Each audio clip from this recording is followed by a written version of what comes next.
지난 주말에 진행된 중동 전쟁 종전 협상이 합의점을 제대로 못 찾는 것 같습니다. 계속 협상을 하겠지만 호르무즈 해협을 둘러싼 양측의 갈등이 고조되고 있어서 상황을 낙관하기가 쉽지 않습니다. 당분간은 글로벌 에너지 원자재 공급망의 어려움 그리고 고유가가 계속될 것입니다. 이를 상수로 두고 현재의 비상대응 체제를 더욱 확고하게 다져나가야겠습니다. 전쟁 추경이 확정이 됐는데 발빠른 민생 현장 투입이 시급하겠습니다. 오는 27일부터 고유가 피해 지원금이 지급되기 시작합니다. 지난해의 민생회복 소비 쿠폰 지급 당시에 일부 지자체에서 일부 지방정부에서 발생했던 비인권적인 행태가 혹여라도 반복되지 않게 각별하게 유념해 주면 좋겠습니다. 국민의 교통비 부담을 덜고 대중교통 이용을 보다 확대하기 위해서 모두의 카드에 대한 인센티브 강화 방안도 신속하게 시행해 주시기 바랍니다. 이번 전쟁 과정에서 확인된 우리 경제 산업 구조의 취약점을 개선하는 노력도 박차를 가해야 되겠습니다. 대체 공급망 개척, 중장기 산업 구조 개혁, 또 탈플라스틱 경제 실현 등을 국가 최우선 핵심 전략 프로젝트로 추진해 주면 좋겠습니다. 아울러 전쟁 당사국들도 보편적 인권 보호의 원칙 그리고 역사의 교훈을 바탕으로 세계가 간절히 바라는 평화를 향해서 용기 있는 걸음을 내딛어 주시기를 당부드립니다. 전남 완도에서 소방관 2분이 화재 진압 도중에 안타깝게도 순직했습니다. 죽음에 이르기까지 소임을 다한 고인의 용기와 헌신의 경의를 표하며 고인의 명복을 빕니다. 유가족 여러분께도 깊은 애도의 뜻을 표합니다. 화재의 신속한 진압도 중요하지만 또 진압 과정에서 소방관들의 안전을 지키는 것도 매우 중요합니다. 관계부처는 소방관의 안전에 혹여 부족함이 없는지 매뉴얼을 한번 다시 점검해 주고 소방 로봇 도입 확대 등 화재 진압 시스템 전반을 개선해 주기 바랍니다. 올해 1분기 재해조사 대상 사고 사망자가 전년에 비해서 대폭 감소했다고 합니다. 다행스러운 일이지만 아직 갈 길이 멉니다. 정부 각 부처는 고위험 사업장에 대한 감독 강화와 함께 영세 사업장 안전관리에도 만전을 기해 주시기 바랍니다. 전남 광주 통합 이후에 처음 개최될 국제행사인 2026년 여수 세계 섬 박람회가 5개월도 남지 않았습니다. 인프라 조성과 홍보 등에 박차를 가해야 되는 시점인데 현장에서 우려의 목소리가 나오고 있습니다. 특히 이번 6월 지방선거로 인한 행정 공백 가능성을 감안해 보면 대회 준비를 전적으로 지방정부에만 맡겨두기가 만만치 않습니다. 중앙정부 차원에서 준비 사항을 빈틈없이 점검하고 필요한 지원을 해주시면 좋겠습니다. 네, 이상입니다.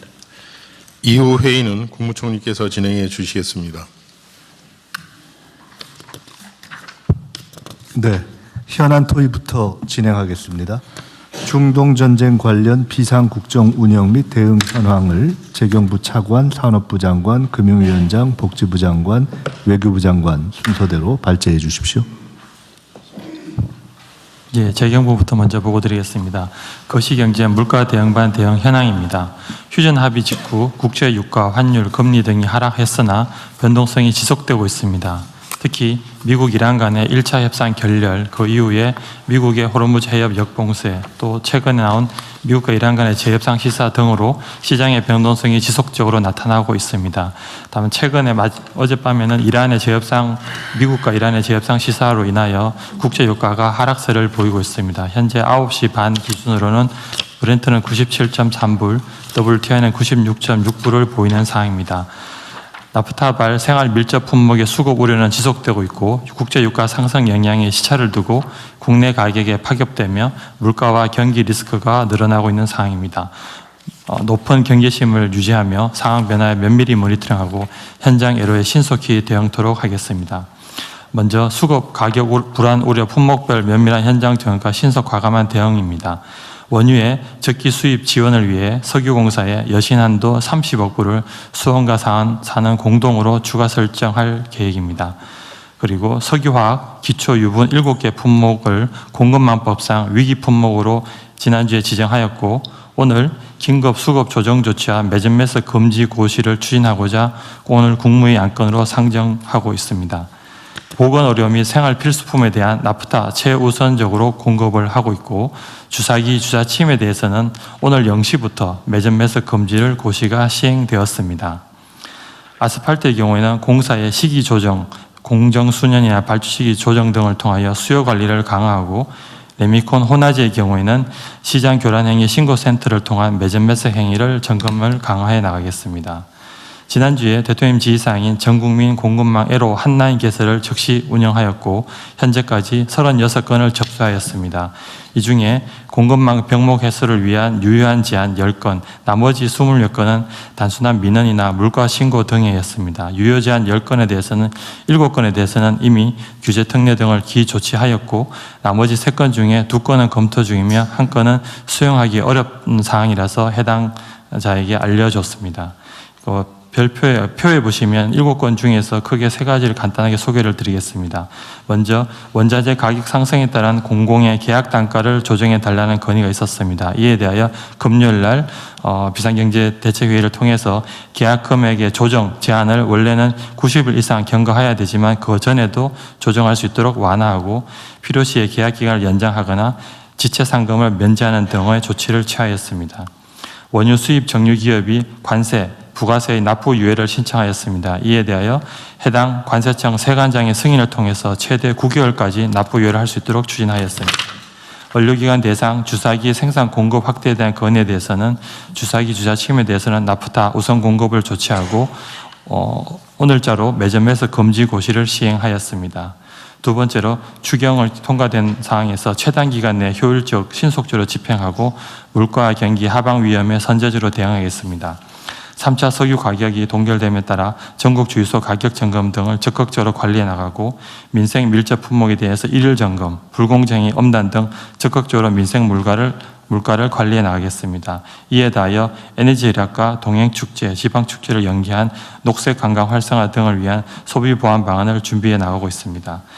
또 대통령 지시사항 중에 서울 가짜 뉴스 유포 행위에 대한 대응으로 서울경찰청 등 4개 시도경찰청에서 사이버 수사대 사이버 분석팀을 조속히 신설하여 선제적 모니터링을 통한 수사 착수 등 엄정 대응해 나가겠습니다. 이상 보고를 마치겠습니다. 네, 정리 잘하셨고요.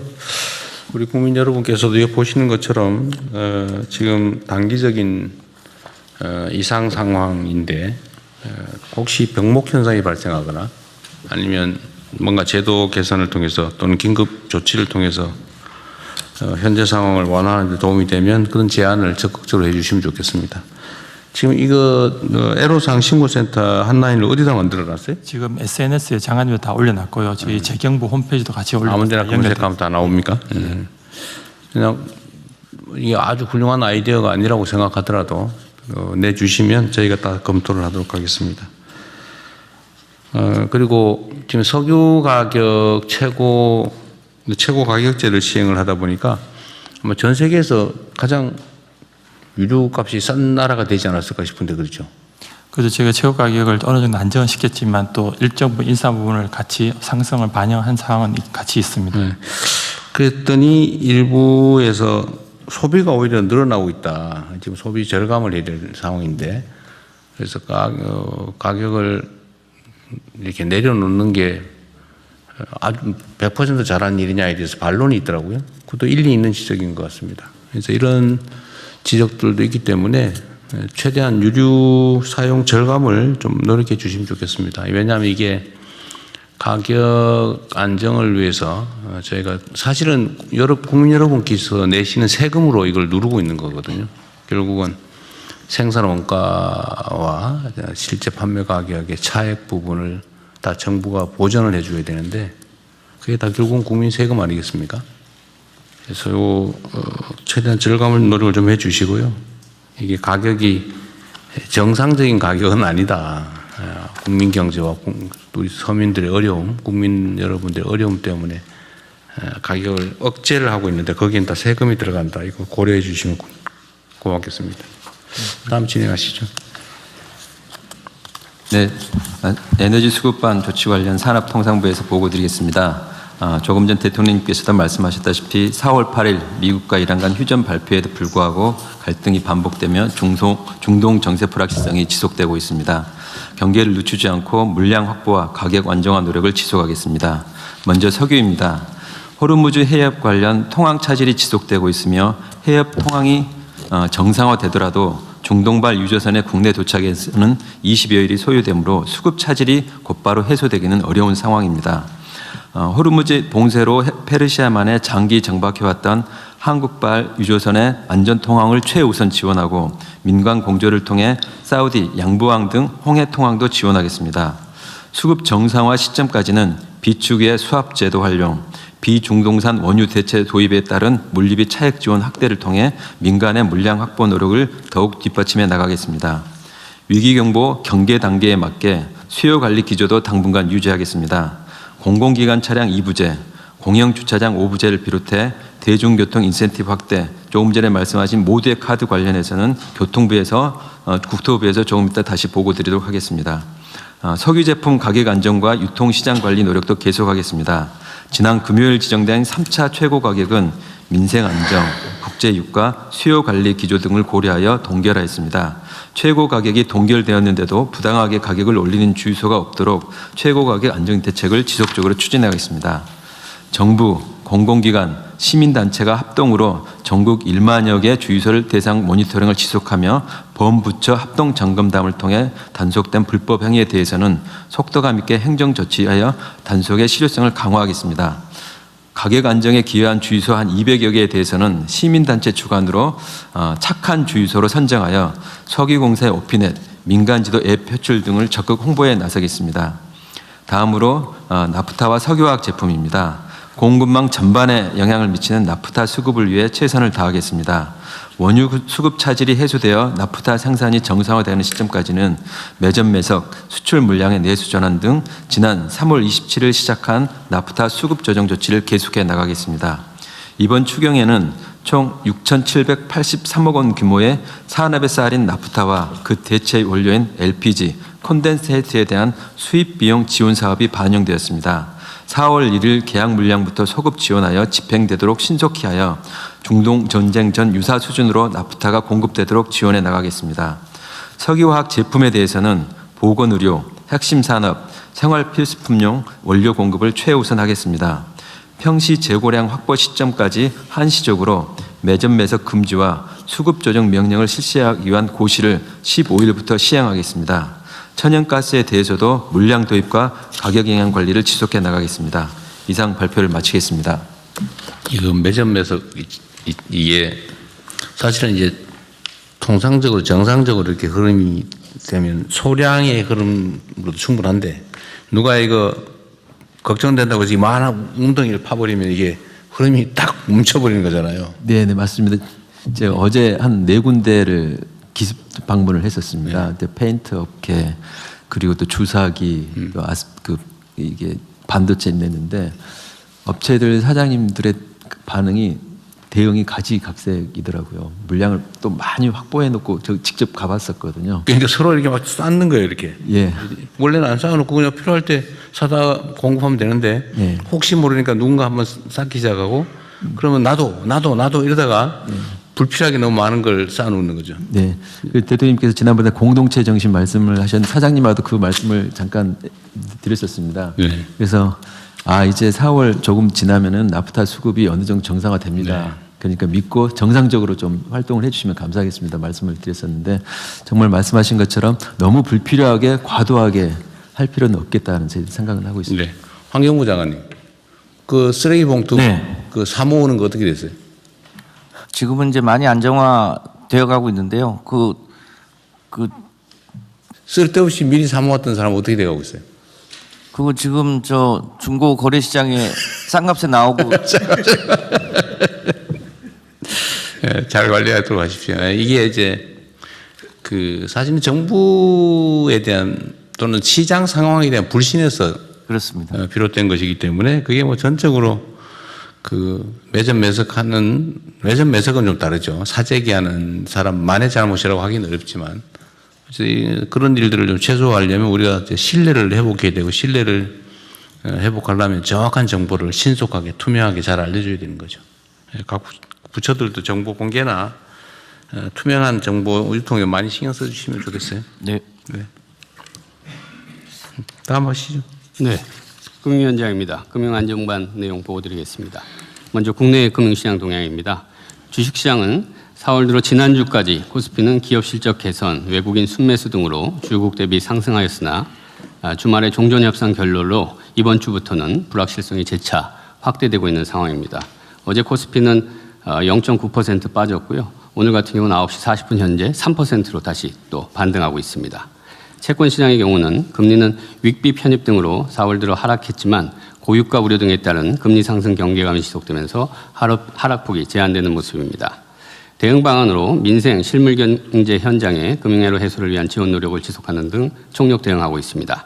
세부적으로는 정책금융 지원 프로그램 3.6조 원 착실히 집행 중이고요. 은행권의 경우 피해기업 소상공인 대상 신규 자금 5.8조 원, 기존 대출 만기 연장 7.2조 원 등 총 13조 원이 지금 공급되고 있습니다. 그리고 석유공사의 원활한 원유 확보를 위해 산업은행과 수출입은행에서 크레디트 라인을 추가로 30억 불 추가 개설했습니다. 고유가로 어려움을 겪는 배달기사, 화물운송업계 대상으로 상생 프로그램도 적극 지원 중입니다. 그리고 특히 산업 현장의 금융애로 해소를 위해 지금 릴레이 간담회를 계속해서 하고 있는데요. 작은 글씨 보시면 4월 7일 날 제가 주관이 돼서 정유 석유화학업계에 간담회를 했고요. 그 결과가 아까 말씀드린 석유공사 원유 확보 위한 산업은행, 수출입은행 유동성 지원으로 나타났습니다. 4월 8일 날은 건설업계 간담회를 했는데 총리님께서 주재를 해주셨고요. 저랑 또 국토부 장관이 같이 함께 참석했습니다. 그 후속 조치가 밑에 박스로 보시는 것처럼 건설업계에서 애로사항 지적했던 부분들을 어제 해소 방안을 발표를 했습니다. 주요 내용은 보증 수수료를 인하한다든지 PF 보증 규모를 확대한다든지 중동 상황을 책임 준공 연장 사유로 인정하는 등의 조치였습니다.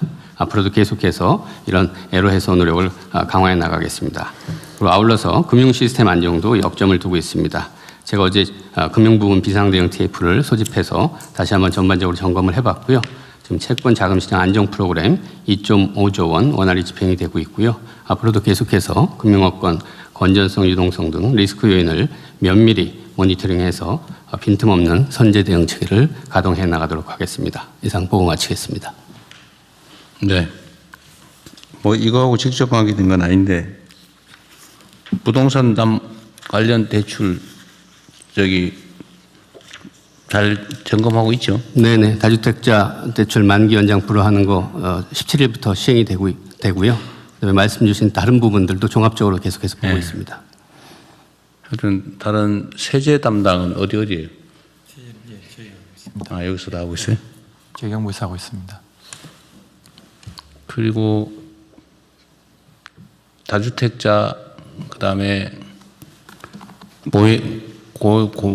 고가 주택 보유자, 부동산 과다 보유자 이 주택 정책 입안 결제 승인 논의 과정에서 다 빼라고 했는데 그거 다 저는 하고 있어요. 누가 관리하고 있지? 정책 결정 과정에서 이 부동산에 이해관계 있는 사람을 전부 빼라고.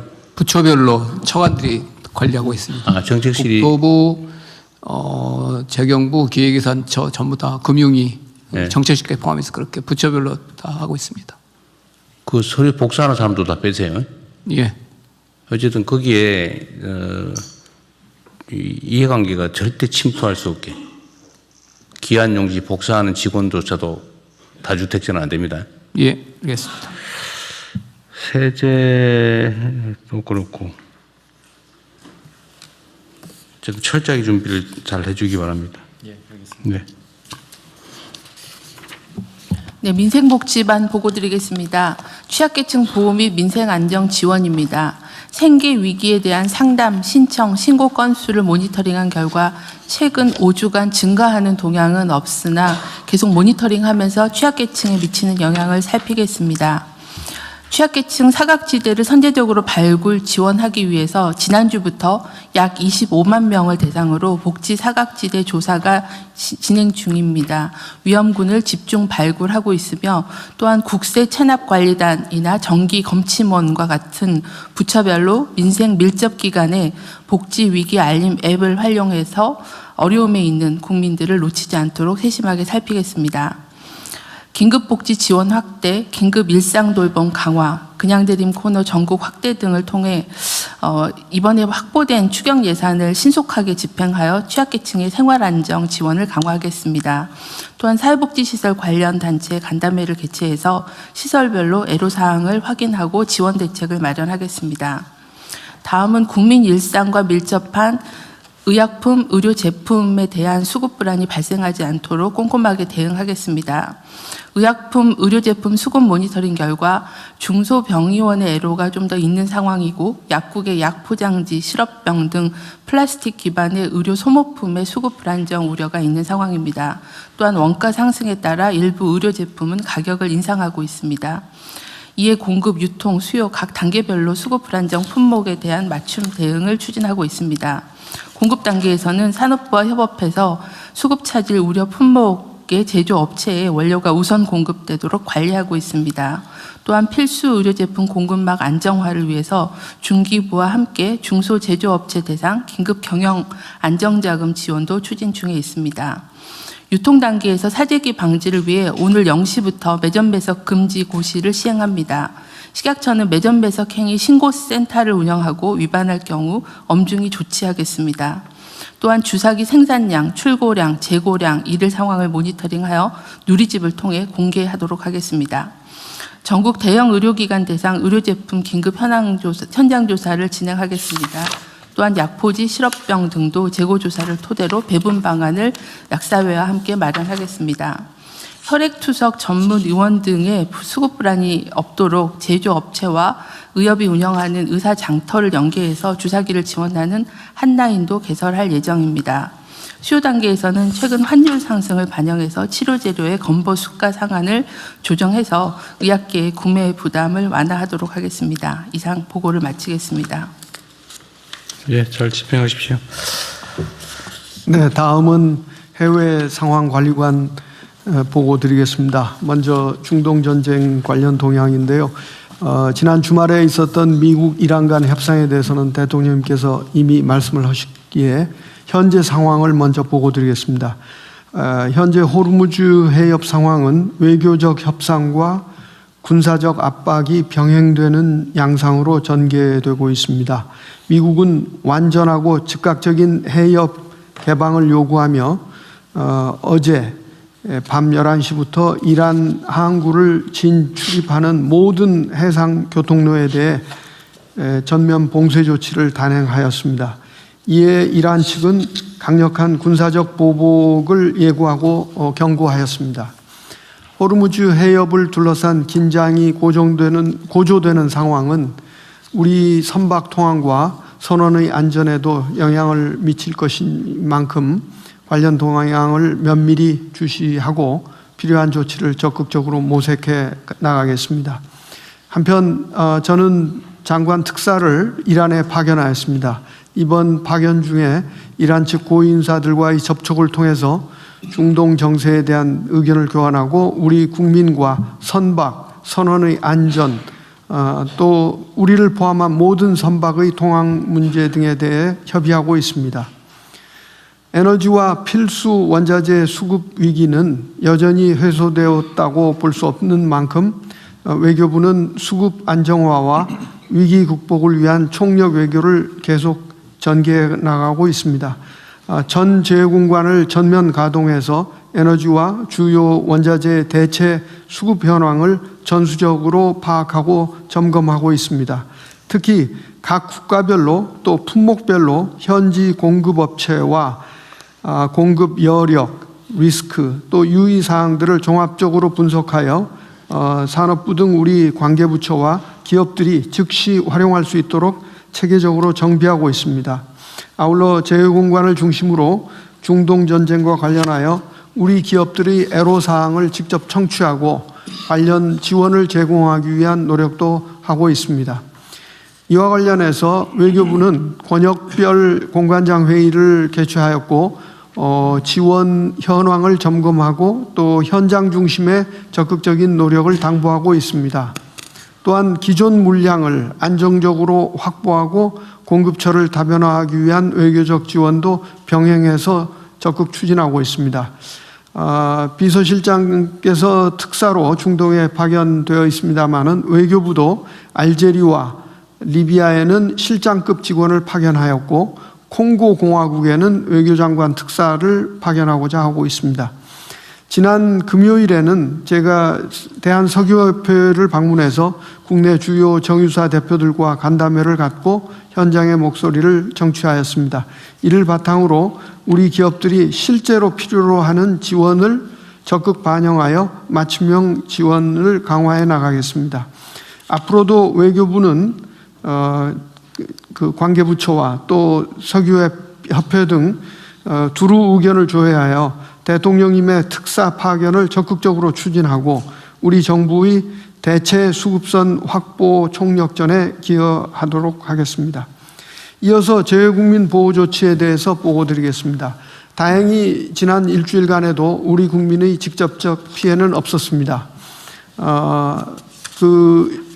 외교부는 그러나 이분들에게 대피하실 것을 적극적으로 권고하면서 관련 지원을 제공하고 있습니다. 지난주에는 이라크에 체류 중인 우리 기업인 60여 명이 공관의 지원을 통해서 요르단과 사우디 등 인근국으로 무사히 대피하였습니다. 이와 함께 외교부는 레바논 등 위험 지역에 잔류 중인 우리 국민을 대상으로 조속히 대피할 것을 권고하고 있습니다. 또한 사우디 주베일 산업단지 등에 대한 공습이 지속되고 있는 점을 감안해서 해당 지역에 발령된 특별 여행주의보를 출국 권고로 상향 조정하였습니다. 이상 보고를 마치겠습니다. 이란 대사관 직원들 격려 포상하라고 하는 거 했어요? 네, 하고 있습니다. 예. 뭐 했어요? 네, 잘 챙겨주세요. 네, 그렇게 하겠습니다. 네. 어쨌든 거기 불안하고 위험한데 잘 견디고 있으라고.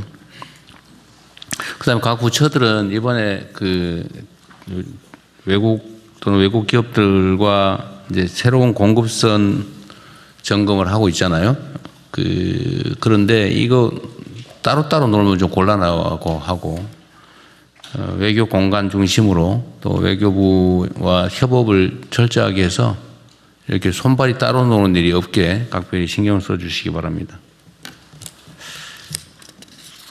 네. 네. 다음은 형벌 합리화 추진 방안을 법무부 장관님, 재정경제부 차관님 순서대로 발제해 주십시오.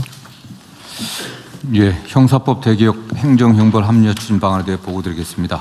그간 우리 사회는 급격한 변화에 대응하는 과정에서 최후의 수단이 되어야 할 형벌이 문제에게 우선적 제재로 남용되어 왔습니다. 이로 인해 지난 70여 년간 형사법 규정이 급격히 증가하고 유사 규정들이 서로 중첩되는 부작용을 낳았으며 현재는 우리 사회가 형벌 국가라는 비판까지 받고 있는 실정입니다.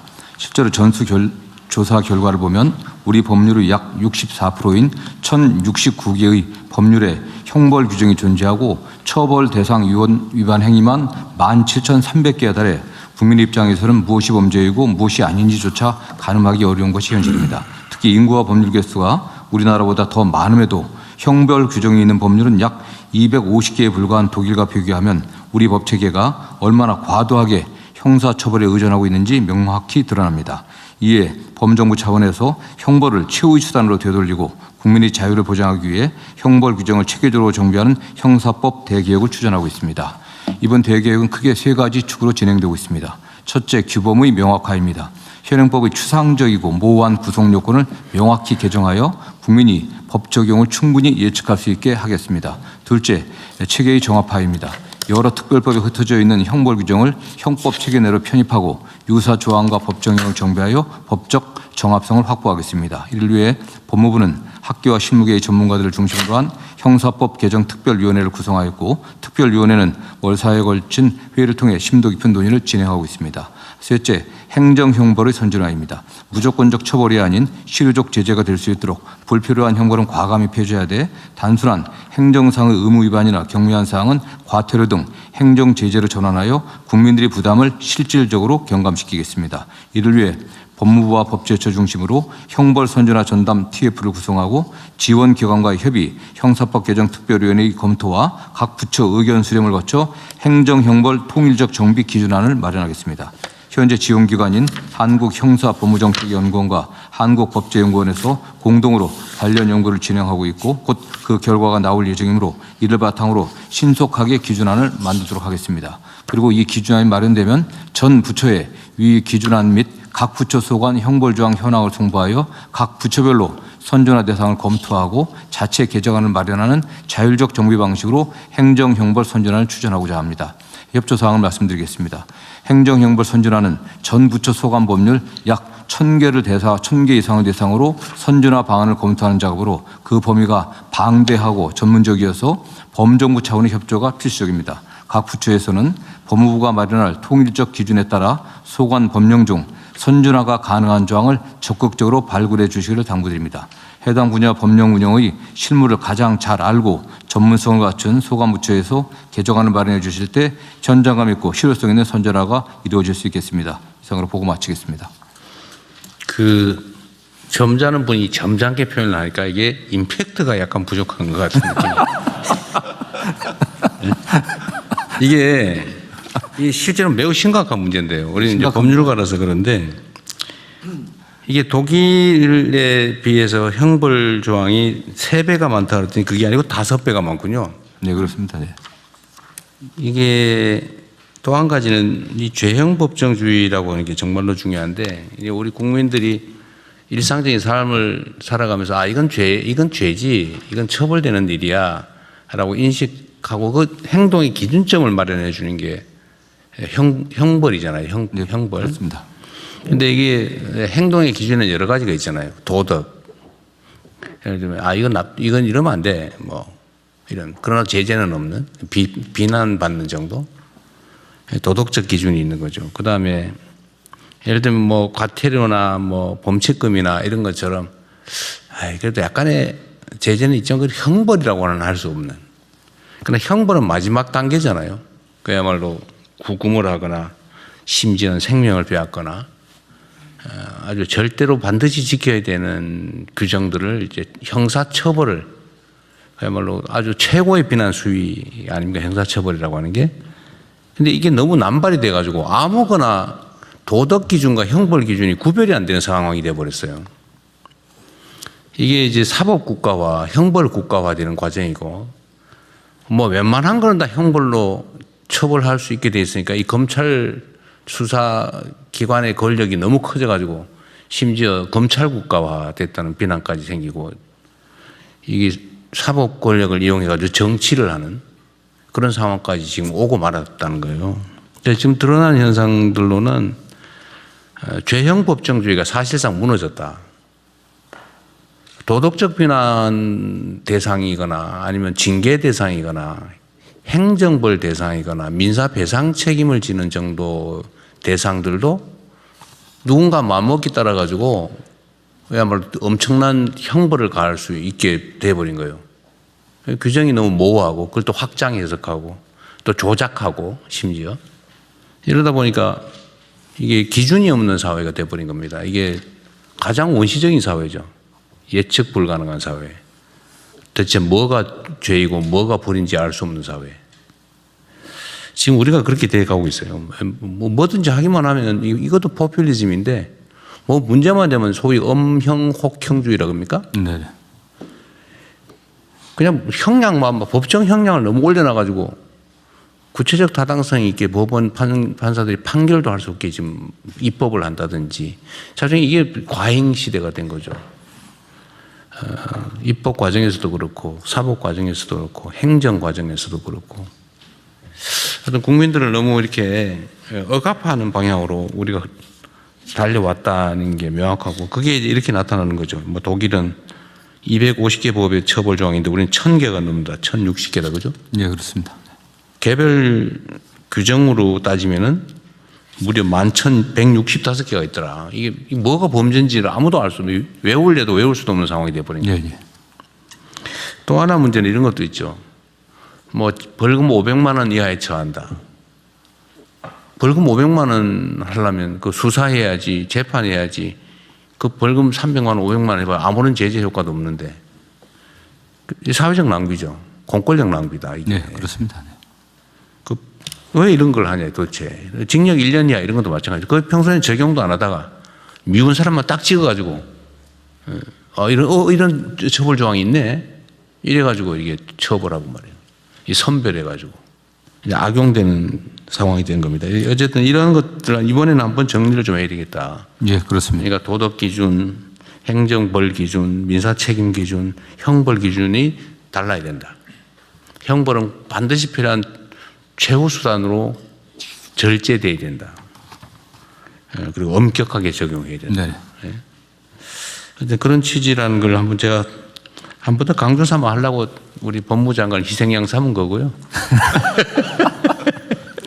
아주 준비는 잘하셨는데. 네, 뭐 철저히 준비하고요. 어쨌든 네. 뭐 대통령께서 말씀하신 것처럼 지금 규범이 추상적인 불명확한 게 너무 많습니다. 네. 대표적인 게 뭐 형법이나 상법상의 배임자라든가 또 직권남용죄, 명예훼손죄 갖고 코에 걸면 코걸이, 귀에 걸면 귀걸이가 너무 많습니다. 저희들이 하여튼 그런 과정에서 그런 것들을 철저하게 정비해 갖고 국민들이 피해 보지 않게 하겠습니다. 네. 그러니까 이게 판단하는 사람들의 권력이 너무 커졌어요. 네, 그렇습니다. 네. 심지어 안 되는 거 뻔히 알면서 혹시나 해서 그냥 아무나 걸고 그럼 또 예. 재수 없으면 징역 살고 이 말이 안 되잖아요. 예, 그러니까 뭐 애매해도 수사하고 그냥 기소해버리고 법원에 넘기는 그런 행태가 있었습니다. 네. 그리고 요즘은 보니까 의심스러울 때는 피고인의 이익으로 또는 10명의 범인을 놓치더라도 1명의 억울한 사람이 있어서는 안 된다. 이게 형사법이 대원칙인데 1명이라도 빠져나가면 안 되니까 혹시 10명이 억울한들 뭔 상관이 있냐. 지금 이렇게 완전히 전도가 돼버렸어요. 네. 네. 외교부는 뭘 말만 하세요? 아니 그 같은 취지의 말씀을 네. 꽤 오래전에 하셨기에 네, 네. 저희들이 좀 다른 나라 사례를 살펴봤습니다. 아, 그랬어요? 그랬더니 특히 그 유럽 대륙법계에서는 어떻게 해서든지 형벌을 최후의 수단으로 쓴다. 그리고 형사처벌 중심의 국가 경영을 하지 않으려고 하는 행정제재나 뭐 그런 것이고, 프랑스에서는 특히 과잉수사나 전과자 양산 방지를 위한 제도적 조치도 만들고, 그러면서 거기 프랑스 사람들이 늘 그 얘기하는 인권 전문 이제 학자죠. 미셸 후코라는 사람이 한 얘기가 칼만 사용하는 형벌 국가로는 안 된다. 가위와 과위부터 톱까지 다양한 수단으로 국가가 그거 더 무서운데?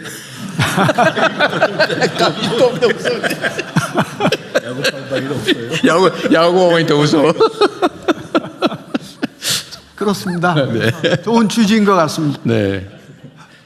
하여튼 예측 불가능한 사회가 되면 그 사회는 원시적인 사회인 거죠, 그죠?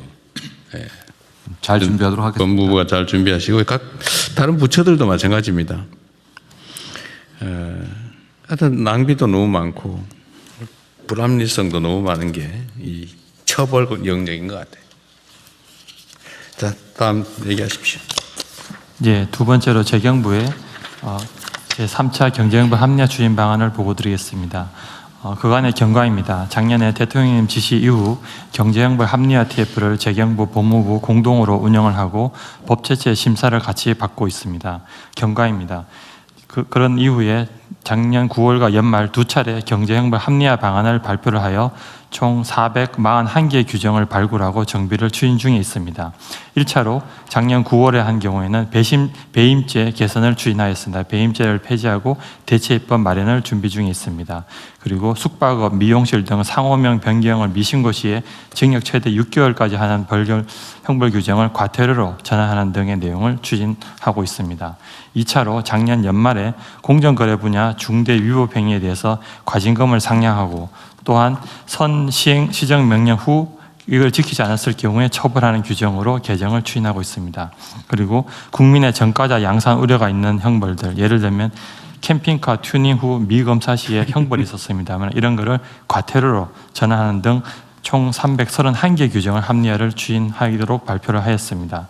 현재까지 총 401개의 과제 중에 상임위에 국회 상임위에 112개가 회부되어 있고 나머지는 발의 예정 중에 있습니다. 이러한 것을 바탕으로 다시 한번 3차 추진 방안을 추진하고자 합니다. 기본 원칙은 5대 원칙을 제가 마련해 보았습니다. 시대 변화를 따라가고 있는지, 형벌 외에 다른 수단이 있는지, 위반한 행위에 비례하는지, 타 법과 다른 나라 사례를 봤을 때 과도한지를 기준으로 해서 정비 방향은 오른쪽에 있습니다. 과징금 상량 등을 통해 위법행위 억제에 효과적인 금전적 책임성을 강화하고, 두 번째로 형벌이 필요하더라도 행정조치로 목적 달성이 가능한 경우에는 행정조치부터 먼저 부과하는 방안, 세 번째로 경미한 위반 행위는 형벌을 완화하거나 아예 폐지하고 과태료를 전환하는 방안, 유사 법률과 비교시 과도하게 높은 형벌은 함재 수준을 조정하는 이러한 방향으로 추진 중에 있습니다. 현재까지 두 가지 큰 줄기를 갖고 있습니다. 금전적 제재를 대폭 강화하여 위법행위를 실질적으로 억제하는 방안이 있고, 현장의 의견을 많이 들어서 현장 체감도 높은 민생기업 부담을 완화하는 등을 하여 총 230여 개의 과제를 현재 발굴하였습니다. 다음 페이지입니다. 크게 두 가지에 대해서 간단한 대표적 사례를 몇 개를 소개해 드리고자 합니다. 첫 번째로 금전적 제재를 강화하는 것으로서 전기통신사업법상 보면 전기통신사업자 중 이동통신사업자가 거주지나 연령 등을 이유로 부당하게 이용자를 대해서 지원금을 차별하거나 또는 부가통신사업자가 온라인 플랫폼 이용 계약의 해지를 제한하는 경우에 벌금 3억에 과징금이 매출액 3%로 되어 있습니다. 이 경우를 벌금을 절반으로 줄이고 과징금을 매출액의 10%까지 올리는 방안을 현재 추진 중에 있습니다. 그리고 은행법 같은 경우에 은행이 대주주에게 특정한 한도 이상의 신용을 공유할 경우에 현재 징역 10년, 벌금 5억, 그리고 공유한 사람에 대해서는 과징금을 추징하고 있습니다. 여기서 벌금을 5억을 2억으로 줄이는 대신에 공여자 외에도 신용 공여를 받은 대주주에 대해서도 과징금을 신설하여 대주주의 이익을 원천적으로 환수하는 방향으로 개정을 추진하고자 합니다. 두 번째로 민생기업의 부담을 완화하는 부분입니다. 첫 번째 물류시설법을 말씀을 드리겠습니다. 가운데 박스에 보면 현장의 목소리가 있습니다. 공터에 쇼핑몰 재고 상품을 유상으로 보관해 주었는데 알고 보니 물류창고 등록을 해야 되는 사실을 늦게 인지하였지만 지금이라도 등록하려고 하여도 미등록 시에 처벌 규정이 무서워 등록도 못한다라는 건의가 있었습니다. 이를 반영하여 등록 없이 일정 규모 이상의 물류창고업 경영 시에는 징역형을 먼저 부과하지 말고 시정명령 부과 후 미이행 시에 처벌토록 할 계획으로 준비하고 있습니다. 두 번째로 공공주택 특별법 같은 경우에는 공공임대주택 관리자가 관리비 징수 사용 등의 서류나 회계장부 등 증빙 자료를 보관하지 않을 경우에 징역형을 처하고 있습니다. 이거를 징역형을 아예 없애고 과태료 1,000만 원으로 개정하고자 합니다. 이러한 사례들을 다 모아서 현재 4월까지 추진하려고 하고 있고요. 그리고 배임죄 관련돼서는 작년에 발표를 했습니다만 현재 배임죄 판례를 지난 5년간 3,300건의 분석을 법무부에서 완료하였고 전문가 자문회의를 실시 용역 중에 있으며 상반기 중에 개선안을 마련하고자 합니다. 향후 계획입니다. 부처 간 조율을 좀 더 거쳐서 과제를 확정한 후 4월 중에 3차 방안을 발표하고자 합니다. 그리고 협조상으로는 각 부처에서 최대한 많이 발굴해 주시고 있어서 대단히 감사한다는 말씀을 드리고 이미 발표한 1차, 2차 방안이 국회에서 조속히 통과될 수 있도록 최선의 노력을 다해 주셨으면 감사하겠습니다. 이상 보고를 마치겠습니다. 네. 기본적인 방향은 동의가 됩니다. 일단 형사처벌 조항이라고 하는 게 실효성이 있냐. 아마 전 세계에서 대한민국 국민들 전과가 제일 많을 거예요. 웬만한 사람은 다 있어요. 예비군 설치법 위반, 통지서 안 받으면 처벌하죠. 훈련 안 받으러 가면 처벌하고, 전달 안 해줬다고 처벌하고, 민방위 기본법 위반. 옛날에 연탄 들어오기 전에 산에서 나무에다가 뗐다고 전부 산림법 위반. 사실 너무 많아요. 이거 좀 줄여야 되고 차라리 과징금 형태로 가는 게 맞을 것 같고요. 옛날에는 경제력이 워낙 없으니까 이게 과징금이 별 효과가 없어서 형벌을 했을 가능성이 많은데 이제는 경제 제재가 오히려 큰 효과가 있는 시대가 된 거 아닌가 싶어요. 그런데 여기 재경부 방향은 내가 동의하겠는데 약간 이상한데 이거 구체적 사례를 보니까 예를 들면 벌금을 할 건데 벌금을 뭘로 깎아줍니까? 아니 벌금으로 처벌을 하면 벌금을 액수로 많이 하는 게 맞는 거지. 이거 왜 벌금을 깎아줘요? 3억 벌금까지 할 수 있는 걸 왜 1억 5천으로 줄이냐. 과징금을 하는 건 하는 건데 벌금 할 거면 그 벌금을 올리든지 해야지. 그 형벌을 좀 완화하면서 과징금을 오히려 늘리는 게 더 도움이 된다는 판단하에서 그렇게 추진하고 있습니다. 그건 아닌데 우리 이건 토론이 좀 필요해요. 형벌을 줄이기 위해서 없애거나 이런 건 없애고 과징금으로 대체하거나 아니면 과징금을 추가하거나 하는 건 모르겠는데 이거 벌금을 3억까지 할 수 있는 걸 왜 1억 5천까지로 줄이냐. 뭐 이상한데. 예, 그거는 다시 한번 더 검토를 해보겠습니다. 잘 모르겠다. 왜 이렇게 하는지. 협의를 해보겠습니다.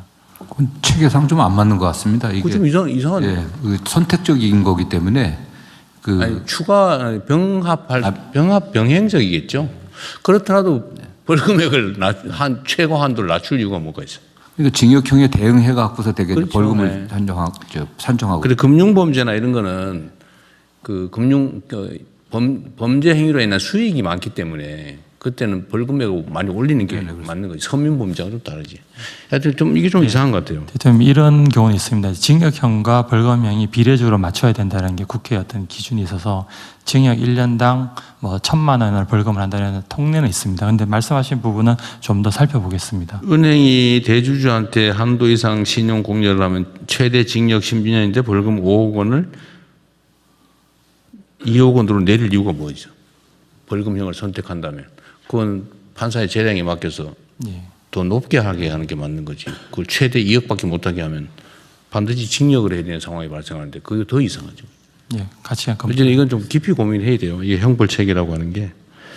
또 한 가지는 예를 들어 공공주택특별법에 이거 보면 이거 아마 1년이면 벌금 1,000만 원 과태료 이렇게 맞힌 것 같은데 공동주택 관리자가 예를 들면 부당하게 소위 이제 입주민들한테 막 걷어가지고 엉터리를 막 쓰는 경우에 폐기하고 이러잖아요. 예. 아예 기록을 안 한다든지 이거 정말 나쁜 짓인데 이거를 징역 1년짜리니까 없애고 과태료 1,000만 원 하겠다.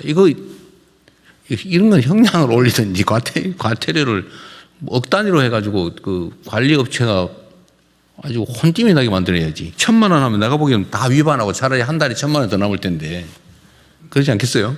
한 100가구 되는데 한 달에 한 집에 10만 원씩만 뜯으면 1,000만 원 버는 거 일도 아닌데 그 장부 이런 거 안 쓰고 가짜로 쓰고 막 이래가지고 그 1,000만 원은 제재 효과가 있겠어요?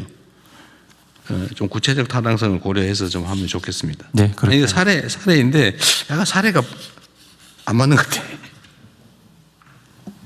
그러니까 일률적으로 하다 보니 이래 된 것 같습니다.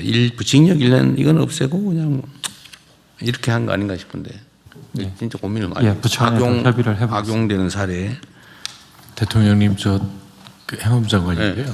이 행정적인 용어로 합리화라고 하면 선진화라고 하면 뭔가 좀 깎아주는 느낌 오죠? 완화하는 쪽으로 개선하라는 걸로. 그래서 그런가요? 예, 그런 것 같은데요. 저희 부에서도 보니까 그 벌금형이 규정되어 있는 거를 대부분 다 이제 과태료로 전환을 하자. 그래서 행정형으로 바꾸는 이런 거를 합리화를 해놨는데 그냥 동일 금액의 그렇게 하면 안 되지. 과태료 이렇게 됩니다. 오히려 벌금형은 전과가 남는데요. 그렇죠. 예, 그러니까 과태료로 전환할 때는 더 엄하게 해야 되는 건. 그 당연하죠. 예, 그렇습니다.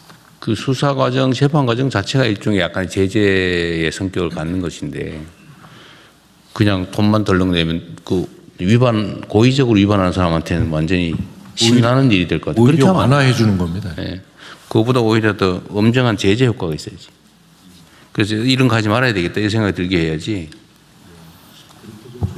예, 이거 지금 이 마인드 통일을 좀 해야 됩니다. 이게 뭐 그 합리화라는 용어 관련해서는 이게 그러니까 법을 위반했을 때 얻을 수 있는 이익보다 그로 인한 어떤 제재가 더 강하게 법이 실효성 있게 구성이 되어야 된다는 의미로 저는 받아들이고 있고 그게 상당히 좋은 저는 개인적으로 상당히 좋은 개념이라고 생각합니다. 아니 이 뭐 명칭이야 그런데 그야 이래 하나 저래 하나 문제가 아니고 이 제재라고 하는 거에 대한 우리가 이해를 좀 기본적으로 해야 됩니다. 이거 그냥 일선 공무원들 며칠서 모여가지고 이거 찾아가지고 야 1년짜리니까 1,000만 원 이렇게 하면 안 돼요.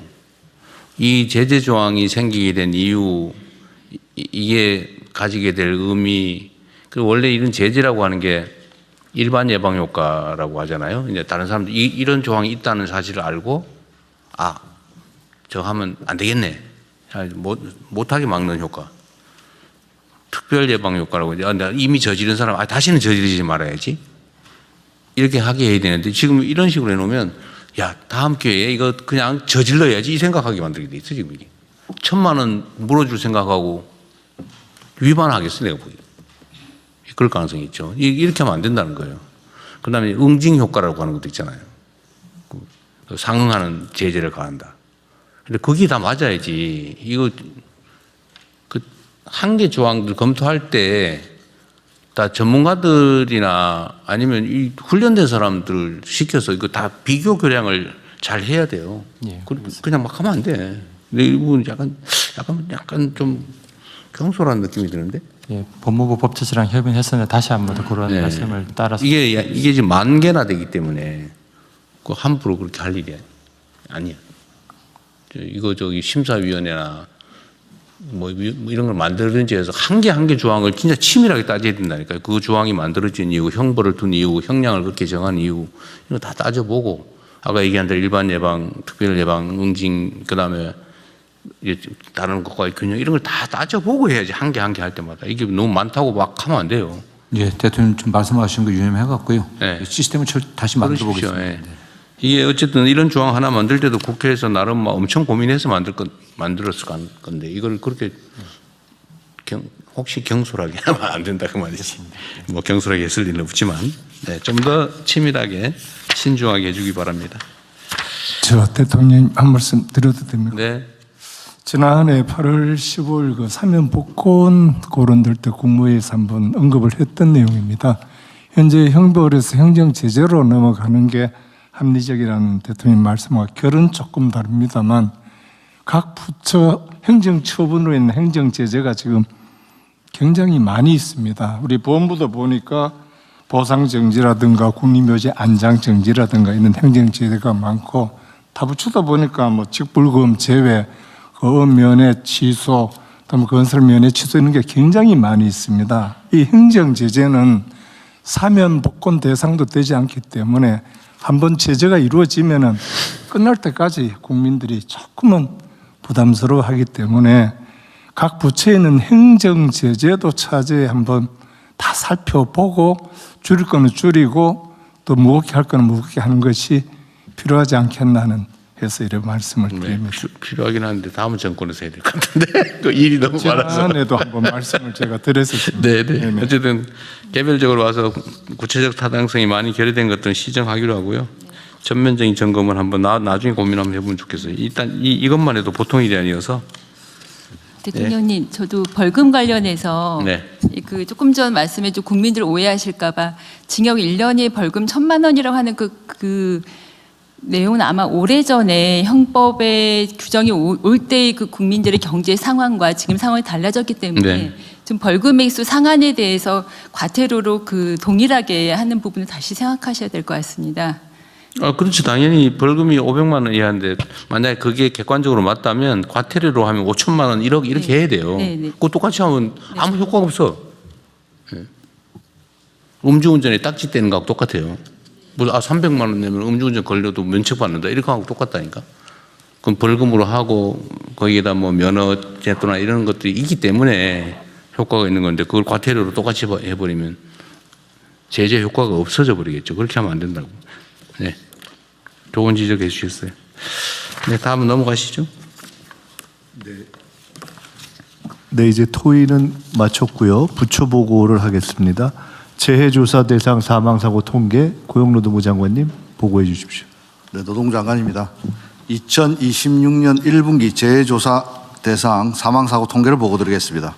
올해 1분기 전체 사고 사망자 수는 113명으로 작년 1분기 137명보다 24명, 17.5% 감소했습니다. 113명은 2022년 중대재해처벌법 시행 이후 작성된 1분기 통계 기준으로 가장 적은 수치입니다. 업종별로 보면 건설업에서 45.1%인 32명이 감소하였고 기타 업종에서 40.5%인 15명이 감소했습니다. 건설업은 50억 이상 현장에서 기타 업종은 5인 미만 사업장에서 각각 69% 감소하면서 전체 감소세를 견인했습니다. 다만 제조업은 지난 3월 발생한 대전 화재 사고 등 영향으로 사고 사망자 수가 증가했습니다. 대표적인 재래형 사고인 떨어짐 유형의 사고 사망자 수는 작년에 비해 절반으로 감소했습니다. 이번 결과는 떨어지면 죽습니다 라는 대통령님의 강력한 산재 근절 메시지가 작은 사업자까지 도달했기 때문이라고 생각합니다. 단기간 내에 달성이 어렵다고 여겨졌던 소규모 건설 현장 등의 추락사고 감축이 주는 시사점은 민간에서도 CEO가 어떤 철학으로 사업에 임하는가에 따라 산재는 반드시 감축될 수 있다는 소중한 징표입니다. 산재왕국 결코 대한민국의 숙명이 아닙니다. 중대재해 감소 추세를 전 사업장으로 확산시키기 위한 향후 대응 방안입니다. 첫째, 고위험 사업장 관리를 강화하고 화재 위험 사업장은 통합 관리하겠습니다. 고위험 사업장 약 10만 개소를 전수조사한 후 감독과 점검을 연계하여 50인 이상 사업장은 전담 관리하겠습니다. 노동부가 자체 개발한 AX를 통해 고위험 사업장을 정밀 타겟팅하여 맞춤형 예방 지원을 강화하겠습니다. 화재 위험 사업장 소방청과 통합 관리하겠습니다. 모든 산업시설의 화재 발생 정보를 소방청으로부터 공유받고 반복적 화재 사업장 등은 점검 감독하겠습니다. 현재 화재 위험 사업장 4,000개소에 대해 소방청과 합동 점검 및 기획 감독을 하고 있습니다. 금속 가공류 취급 사업장 2,200개소에 대해서도 교육과 점검을 추진하겠습니다. 둘째, 작은 사업장을 밀착 관리하여 추락 사고를 더욱 줄이겠습니다. 부처 간 벽을 허물고 지붕 사고 등 작은 사업장 산재 예방에 온 나라가 나서겠습니다. 예를 들어 축사 지붕의 경우 농림부, 한우협회, 축협 등과 위치 정보를 공유하고 태양광 공사의 경우 지방정부와 한전이 위치를 공유해주면 안전일터 지킴이나 민간 재해 예방기관이 방문하여 채광창, 덮개 설치, 안전대 부착 설비 등을 안내하면서 재정 지원을 연계하고 있습니다. 만약 지도를 거부하는 현장은 산업안전감독관의 감독으로 전환하겠습니다. 셋째, 핵심 안전수칙 위반에 대해 신고 보상금 제도를 운영하고 국민 참여를 기반으로 일터 안전을 확보하겠습니다. 산재 감소가 생산성 증대로 이어져서 안전에 기반한 지속가능한 성장을 뒷받침하겠습니다. 마지막으로 노동안전 종합대책 입법 과제와 관련하여 통과된 법은 차질 없이 추진될 수 있도록 하고 국회 본회의에 계류 중인 법안은 조속히 통과될 수 있도록 국회와 더욱 긴밀히 협의하겠습니다. 아울러 위험의 외주화를 막고 작은 사업장 노동자가 더 위험해지지 않도록 산업안전 분야에서부터 5인 미만 사업장에 대한 산안법 일부 예외 규정의 단계적 적용 확대를 조속히 추진하겠습니다. 노동부는 안전 앞에 그 어떠한 타협도 없다는 일념하에 올해는 반드시 산재왕국이라는 오명을 벗도록 최선을 다하겠습니다. 이상 보고를 마치겠습니다. 이게 좀 이때까지 좀 난리친 게 효과가 생겼나 봐요. 예, 특히 떨어짐 사고에 대해서 작은 사업장에서 숫자가 줄고 있습니다. 물론 지금도 잡기는 쉽지는 않은데. 예, 확실히 제가 보고서 봤는데 떨어지는 사고가 줄긴 했어요. 떨어진 사고 많이 줄었고 지금 남아 있는 것은 고령자들 작은 사업장에서 떨어진 사고가 있습니다. 하여튼 현재 이렇게 물론 이제 이게 작년 하반기 어쨌든 좀 이런저런 조치도 하고 제도도 바꾸고 해서 이제 그 효과가 조금씩 나타나는 것 같아요. 이제 한 6개월 지나면서 그죠? 예, 아직 대통령님 메시지가 전해진 게 이 정도고 아직 제도 시행은 올 하반기부터고 입법도 아직 된 건 아닌데 이 정도 저희들이 중요하게 보는 거는 이 기세가 꺾였다라는 것만으로도 중요한 시사점이라고 생각하고 제도가 도입되면 더욱 박차를 가하겠습니다. 그래도 OECD 평균에 비하면은 뭐 턱없이 아직 높은 거죠. 말씀대로 갈 길이 멉니다. 네. 113명도 결코 작은 숫자가 아니고 이 숫자를 보면은 여전히 하루에 2분은 퇴근하지 못했다는 숫자이기 때문에 더욱 분발하겠습니다. 분기 1분기 얘기라는 거죠. 석 달 동안 113분이 돌아가셨습니다. 네. 한 달에 40명 가까이 사망했다는 얘기인데. 큰 사업장은 확실하게 시스템이 갖춰져 있고 지난 대전 화재 사고, 특히 화재 사고 RSL도 마찬가지고 이천 화재도 마찬가지고 화재 사고는 뭐 한두 붙여가지고 될 일이 아니고 또 켜켜이 쌓여져 있는 이번에 소방관 순직도 너무 안타까운데요. 그러고 해서 또 부처간 벽을 허물고 소방차. 이번 소방관 사망 사고도 제 사망에 해당되는 거죠. 어쨌든 그 순직이죠. 노동자 소방관은 공무원이기 때문에 순직으로 처리. 어쨌든 이 통계에도 들어가는 포함되는 사람들이 공무원이기 때문에 산재로는 포함되겠습니다. 별도인가요? 네. 어쨌든 그래도 일터에서 벌어진 사고이기 때문에. 요새 주로는 이제 뭐 맨홀 겨울이라서 그럴지 모르겠는데 맨홀에 들어가서 사망하는 맨홀 사고는 요새 또 좀 조용하긴 해요. 네, 대통령 취임 이후에 특히 총리님도 많은 관심을 가지셔가지고 맨홀 사고가 계속 발생했고 이게 여름에 고온에 따라서 특히 일산화탄소 많이 발생해서 맨홀 사고 많았는데 지금 겨울이라서 그런가? 아닙니다. 그 이후에 환기 사전 측정 어쨌든 그거 철저히 관리하시고요. 철저히 관리해서 현재까지는 그 이후에 맨홀 질식 사고는 보고되지 않고 이제 추락 사고, 맨홀 사고 이게 좀 줄어들다 보니까 눈에 띄는 게 뭐냐면은 무슨 끼임 사고, 깔림 사고 이런 게 또 많이 눈에 띄더라고요. 그래서 지금 제조업에서 약간 끼임 사고가 계속 발생되고 있는데요. 추락 사고에서 떨어지면 죽습니다라고 마찬가지로 끼임 사고를 막기 위한 유일한 방법은 모든 회전체를 점검할 때는 전원을 차단해야 합니다.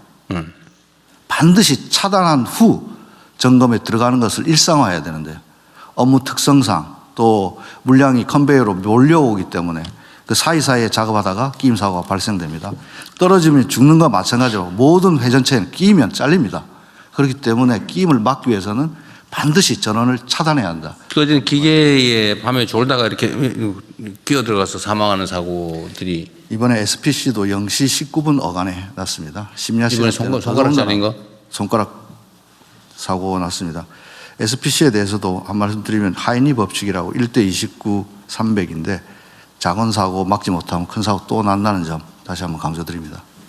거기는 우리 아침에 티타임 때 뭐 얘기 좀 했는데 지금 조사 나갈 거죠?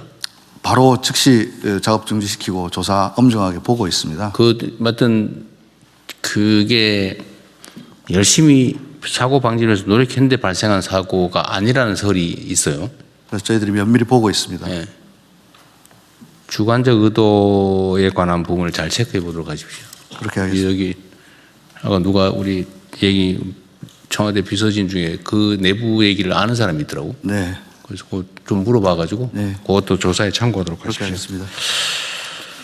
그리고 신고 포상금 50만 원. 제가 전에 한번 그 얘기 했는데 전달이 됐나 모르겠네요. 작업장 안전조치를 미행하면 5년 이하 징역 뭐 이렇게 돼 있잖아요, 지금요. 네. 근데 그거를 실제 통계를 내보니까 그러니까 작업장의 안전조치를 미행한 경우 최종 결론이 어떻게 됐나 봤더니 다 벌금형이고 벌금형은 평균 140만 원이었대요.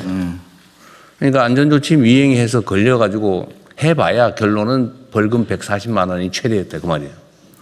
아무도 안 지키지. 그 안전조치 한 개 안 하면 돈이 얼마나 남는데. 그잖아요. 추락 방지시설 하나 안 하면 뭐 몇백만 원 남을 거 아니에요. 안전대 지급 안 하면 몇십만 원 남을 거고 안전모 안 주면은 안전모값 남을 거고 그렇게 쭉 남다가 한번 딱 걸렸어. 걸려가지고 가면은 벌금 140만 원이 몇 년 있다가 그것도. 그건 누가 지키겠어요? 안 지키지. 그래서 이걸 고치라고 했더니 과징금을 세게 때려라. 그랬더니 형사처벌이 차라리 낫다. 이런 보고가 왔더라고요. 근데 왜 형사처벌과 과징금은 병행이 안 되냐. 그 형사처벌은 형사처벌대로, 과징금은 과징금대로 하는 게 불가능하냐. 그랬더니 그것도 아니라던데. 예, 그래서 저희들이 형사처벌과 과징금을 병거하는 방법으로. 과징금을 나중에 뭐 매출이 얼마 아니면 안전관리 비용에 얼마 곱하기 몇 배 이렇게 이걸 상한으로 정하고. 예. 그래서 이거 안전관리 안 하고 있다가 걸리면 몇 배 손해다 이 생각이 들게 해줘야죠. 안전관리는 당연히 해야 되는 거 아니야. 네. 사람들 일 시킬 때 근로자가 다치지 않게, 노동자들이 다치지 않게 하는 것은 그 당연한 기초비용 아니에요? 그렇습니다. 근로자가 다치게 되면은 차 운전하려면 휘발유 넣어야 되는 거하고 똑같은 거 아니에요? 똑같은 원리. 사람 쓰려면 사람 안 죽게 안전조치하고 일 시키는 거 당연한 거 아니에요? 네. 기본이 기본. 근데 그걸 안 지켜요? 돈 벌겠다고? 그리고 관련 법이 지금 본회의 계류 중에 있습니다. 네. 조속히 통과될 수 있도록 하겠습니다. 병행해서 하고 세게 해가지고 네. 아니, 위반을 해서 돈을 번다는 생각을 못하게 해야 된다니까요. 이게 우리 사회가 법률 어기고 힘세면 다 봐주고 그러다 보니까 그 힘세서 법률 어기는 게 돈 버는 수단이 됐어요. 그 힘없고 그런 사람들은 사소한 거 가지고 다 제재받고 그것도 보복당하고 이런 불공정하고 불평등한 세상이 어디 있습니까? 당연히 힘이 세든 약하든 다 지키고 안 지키면 힘 세일수록 더 많은 제재를 당해야지. 특히 노동 영역은 그거 잘 챙겨야 됩니다. 네, 엄중하게 집행하겠습니다. 예, 다음 넘어가야 되는데 한 가지만 저 질문하려고. 이게 50인 이상 50억 이상 줄고 5억 이하 5인 이하 줄었잖아요. 네. 그래서 그게 통계가 5인에서 50인 5억에서 50억까지는 준 건지 그대로인지 어떻게 되는지 그거 하나 궁금하고 거기가 지금 제일 그런 문제점이면 그거는 케어하는 사람을 늘리면 지금 우리 담당관 늘리면 그걸로 해결하는 거예요? 어떻게 되는 거예요? 일단 50억 미만, 지난번 보고 드릴 때는 50억 이상에서는 확실하게 감소했는데 50억 미만 사업장에서는, 작은 사업장에서는 계속 늘어나고 있다고 보고 드렸습니다.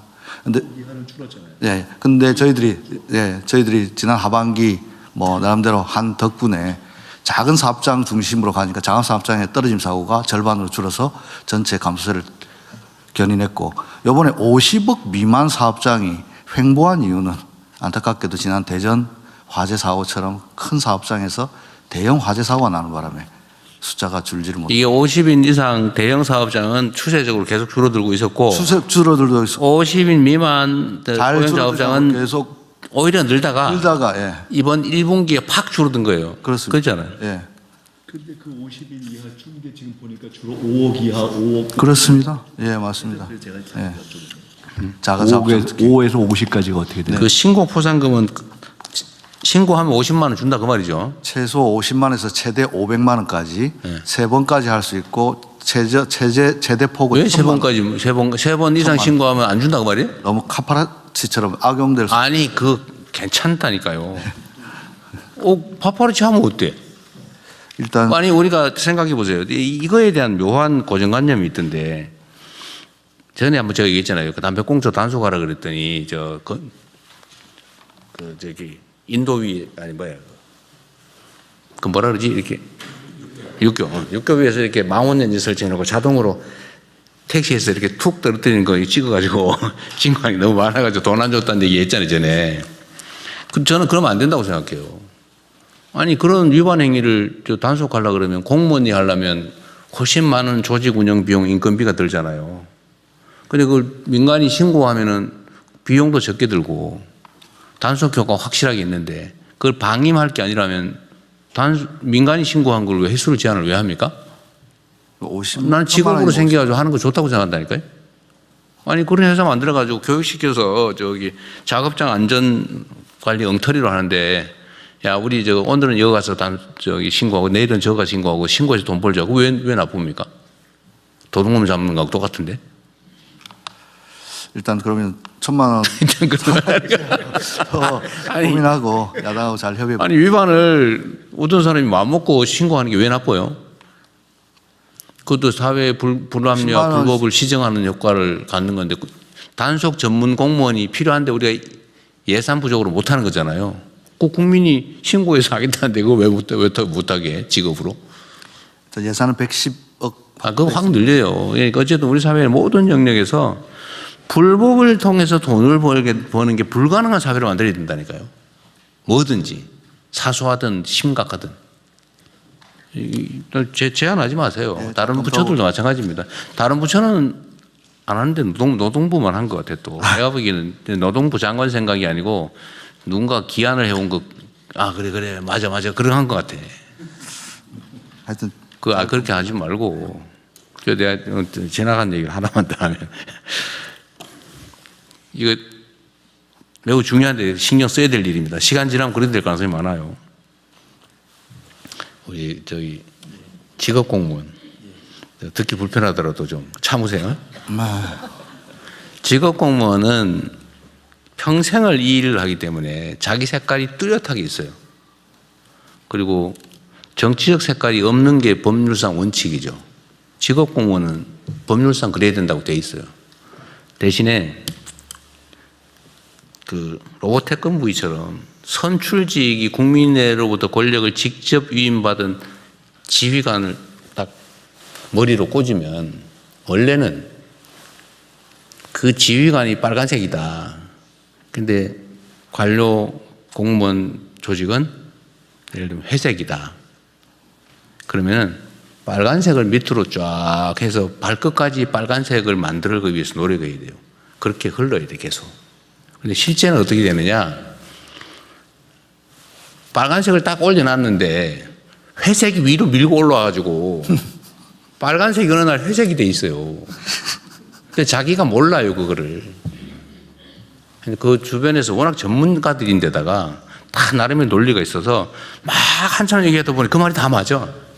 그래서 결국은 이제 빨간색이 국민들은 빨간색을 꽂았는데 또는 파란색을 꽂았는데 나중에 보니까 회색이 싹 침투돼가지고 한참 시간 지나고 나니까 거무튀튀하게 변해 있어요. 응? 이게 실제. 이게 뭐 사람이 나빠서 그런 게 아니고 무능해서 그런 게 아니고 그럴 수밖에 없어서 정기적으로 머리를 바꿔 끼워주는 거예요. 거기 예를 들어 한번 꽂았는데 그대로 쫙 잘 진행이 돼가지고 공무원 조직이 정말 막 파랗게 또는 노랗게 착착착 변하면 그 뭘로 다시 끼워? 그냥 그대로 쭉 가면 되지. 근데 선거를 하는 이유가 그거라고요. 선거를 하는 이유가 헤드를 바꿔서 밀려 올라오는 거를 좀 밀어내려 보려고. 여러분들은 그 거대한 관료 조직, 관료가 나쁘다는 뜻 아닙니다. 이거 오해하지 마세요, 공무원 여러분.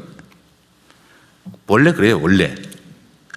그런데 거기다 들어갔으면 힘들어. 사상투쟁도 해야 되고요.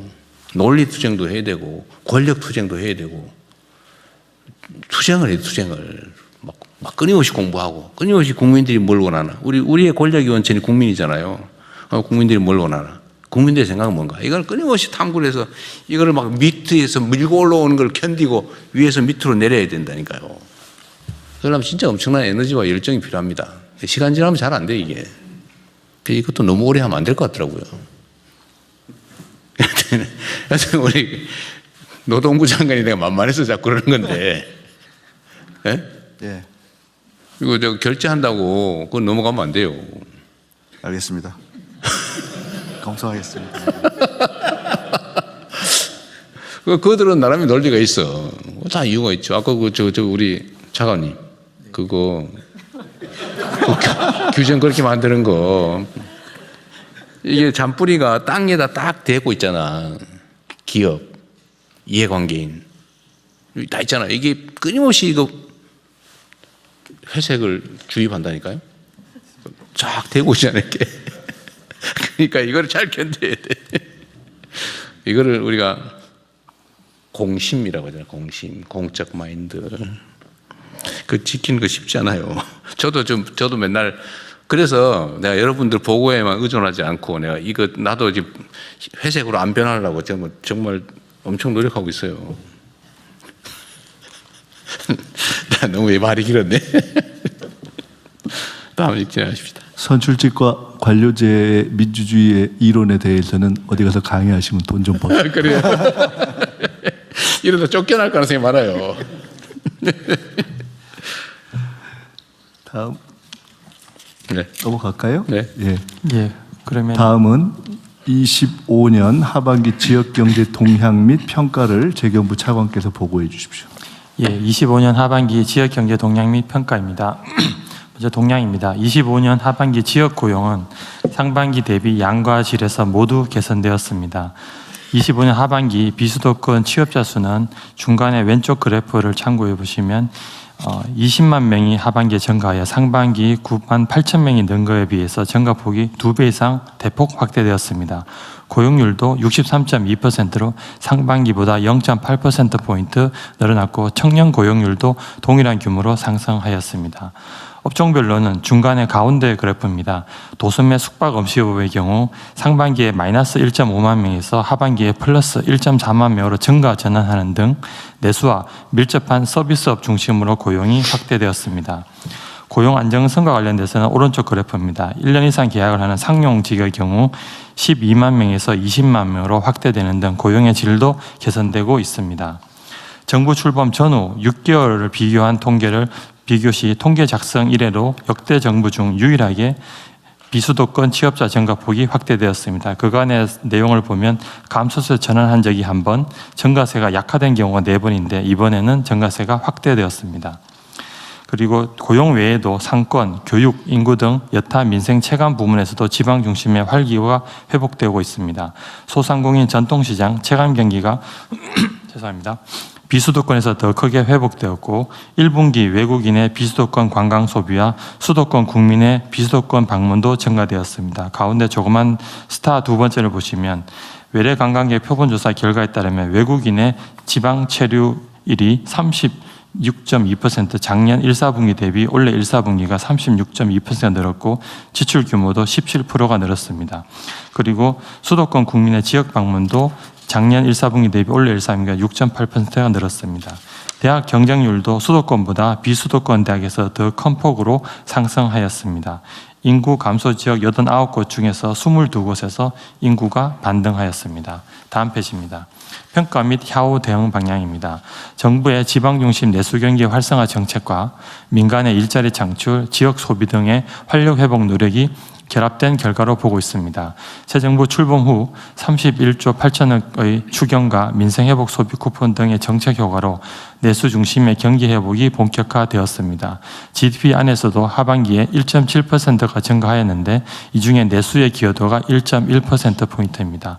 특히 소비 쿠폰의 비수도권 추가 지급, 지역사랑 상품권의 비수도권 할인율 확대 등 지방 우대 지원과 지방 살리기 상생 소비 활성화 방안을 작년 하반기에 추진하였습니다. 이러한 것이 지방 중심의 소비와 관광 붐업을 추진했다고 판단하고 있습니다. 그리고 비수도권 소재 공공기관의 지역 인재 채용도 확대되고 있습니다. 가운데 중간에 조그만 표를 보시면 비수도권 소재 공공기관의 지역 인재 채용 실적이 24년에는 9,500명에서 25년에는 12,700명으로 늘었습니다. 이외에도 복지, 일자리 창업 등 재정 사업에서도 지방 우대 강화 노력을 계속하고 있습니다. 향후 대응 방향입니다. 지역 경제 회복의 온기가 확산되도록 민생 안정과 균형 성장에 더욱 박차를 가하겠습니다. 중동전쟁 등 대내외 불확실성이 지역 경제의 하방 요인이 되지 않도록 내수 민생 관련 추경 사업을 신속히 집행하겠습니다.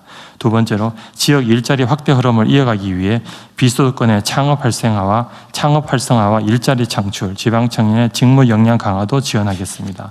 모두의 창업 프로젝트를 통해 총 5,000명의 혁신 창업가를 발굴하되 비수도권 창업가를 70% 이상 선발토록 하겠습니다. 청년의 취업 역량 강화와 일 경험 제공, 회복 지원을 위한 청년 뉴딜의 핵심 과제도 지방 청년을 우대하겠습니다. 예를 들어 직무 교육을 위한 K 뉴딜 아카데미 참여 수당을 비수도권은 50만 원으로 차등하고 청년 일자리 도약 장려금의 지원 대상도 비수도권의 경우는 산단내 중견기업에서 전체 중견기업까지 확대하여 이번 추경을 통해서 10,000명을 추가로 인원을 확보하였습니다. 마지막으로 5급 3특 성장 엔진 선정 지원과 메가특구 도입, 지방 재정 인력 중심의 지방 투자 패키지 지원 등 지방 주도 성장 과제를 지속적으로 발굴하여 중점 추진해 나가겠습니다. 이상 보고를 마치겠습니다. 그런데 이거 참 놀라운 게 작년 하반기에 이제 우리가 새 정부 들어서서 네. 사실 뭐 조금 노력을 했는데 그래도 많이 노력 사실은 생 난리를 칠 정도 하긴 했지 우리. 그런데 뭐 재정 수단이나 아니면 뭐 어떤 정책 수단이 그렇게 많지는 않았는데도 어쨌든 지방이 이렇게 추세적으로 줄어드는 데인데 작년 하반기는 이렇게 지방의 고용도 늘어나고 어쨌든 조금 활성화된 측면이 있나 봐요. 예. 내수 경기를 중심으로 좀 더 올라간 걸로 보입니다. 올해는 작년보다는 더 지방 활성도가 좀 더 올라갈 텐데. 더욱더 객관적으로는 그렇죠. 그 정책 효과라고 하는 게 우리가 생각하는 것 이상인가 봐요. 저는 이게 이래가지고 또 어느 세월에 효과가 있을까 그랬는데 생각보다 빨리 크게 나타난 것 같습니다. 자신감을 가지고 지방 살리기 균형 발전 정책은 더 열심히 해야 되겠습니다. 대통령님, 그 지역 경제 관련해서 관광 쪽. 네네네. 관광 중요하죠. 네, 올 들어서 1분기 우리나라를 찾은 외국 관광객이 500만 명이 넘었습니다. 1분기에만? 네네네. 전년 대비 23% 증가했는데요. 작년 전체 증가율이 9%였습니다. 그러니까 매우 크게 지금 증가하고 있는 상황입니다. 그런데 특히 눈에 띄는 것은 지역 방문이 크게 늘고 있습니다. 1분기 지방 공항으로 들어온 외래 관광객이 작년 동기 대비 50% 가까이 늘었습니다. 그래요? 그리고 외국인의 철도 여행도 작년 대비 46%가 늘어서 외국인들이 지역 공항으로도 들어오고 수도권에 들어와서도 철도를 타고 지역으로 가는 그런 추세가 지금 확장이 되고 있습니다. 내국인의 지방 여행도 마찬가지로 늘고 있는데요. 수도권 거주 국민의 지역 방문이 작년 대비 6.8% 늘었습니다. 근데 작년 동기간에 재작년 대비 늘어난 수치가 0.04%입니다. 그러니까 6.8%라는 건 정말 크게 폭증했군요. 그 전년에 비하면. 그래서 이제 체류 기간도 늘고 씀씀이도 늘고 모든 지표에서 내 외국인들의 지역 관광이 우상향의 그래프를 그리고 있고요. 그래서 외화를 벌고 지역 경제를 활성화하는데 매우 고무적인 상황이라서 추가로 보고 드립니다. 하여튼 뭐 전에도 얘기했지만 일본에서 소위 지방창생제도, 지방창생정책이라고 하는 걸 총리 주제로 추진해서 한 몇 년 사이에 2, 3년 사이에 엄청나게 지방 관광이 활성화됐다고 해요. 네, 맞습니다. 어쨌든 우리도 지방 경제 활성화에는 관광 산업이 가지는 효과가 엄청 큰데 잘 챙겨 주시기 바라고요. 얘기 나온 김에 그거 하나 물어봐야 되겠네. 그 해외, 그러니까 다른 나라에서 대한민국으로는 항공기, 일단 다른 부처들도 한번 관련 있는데 좀 생각해 봐 주세요. 항공기의 정기 노선을 늘려달라는 민원을 내가 외국 정상들한테 자주 받거든요. 그런데 우리 국내 부처들 의견은 그거는 뭐 이런저런 이유로 지금은 안 되고 주된 이유가 이제 국적기 우리 국내 항공사들이 같이 들어가야 되는데 우리는 안 들어가려고 그러고 외국 항공사만 들어오게 되면 나중에는 다 그쪽에 먹힌다. 뭐 이런 논리가 하나 있는 것 같고 최근에 하나는 지방 공항으로 가라고 늘려줬더니 거기는 안 가고 인천공항으로 들어오는 걸 더 늘려달라고 그런다. 이런 얘기가 있더라고요. 그런데 저는 그 일면적인 생각인지 모르겠는데 우리가 관광산업을 진흥하자 아니면 어떤 이유로든 외국인들이 국내에 많이 오는 게 경제학적으로 도움이 되지 않습니까? 범죄 저지르러 오는 게 아닌 한 와서 뭐 밥이라도 사 먹을 거고. 근데 정상적으로 국내에 들어오는 사람들이 수요가 있으니까 외국 항공사들이 그 편수를 늘려달라고 할 텐데 그걸 국내 국적 항공사들과 균형을 맞추기 위해서 국내는 안 하려고 그러니까 그걸 미룬다든지 또는 지방으로 가게 하는 건 바람직하긴 한데 그건 좀 약간 다른 면이 있더라고요. 지방으로는 그 인천으로 오는 거에서 돈 벌면은 좀 돈이 좀 덜 남거나 약간의 손상이 생기더라도 미래를 생각해서 지방공항 예를 들어 부산이나 저기 뭐 무안으로 가라 청주로 그리고 지금 인천공항에 뭐 항공기 계류장이라든가 뭐 그런 것도 좀 부족하다. 그 얘기도 있어요. 그런데 하여튼 종합적으로 보면 관광산업진흥이라는 측면에서도 여러 다른 측면에서도 우리 국적항공사들이 취향을 못 하더라도 그 외국 국적사들이 정기 노선 늘려달라는 거를 좀 적극적으로 늘려줘야 되는 거 아닌가 이 생각이 좀 드는데 같이 잠깐만 얘기 한번 해볼까요? 네, 대통령 국토부 이차관입니다. 네. 그 지금 말씀하신 사항은 이제 항공 운수권을 협상을 하게 되어 있는데요. 네. 이제 우리 국토부에서 외국하고 항공 운수권 협상을 할 때 이제 우리 비행기가 국적기가 몇 편 들어가고 또 외국 항공기가 몇 편 들어가고 그거를 협상을 하고 있습니다.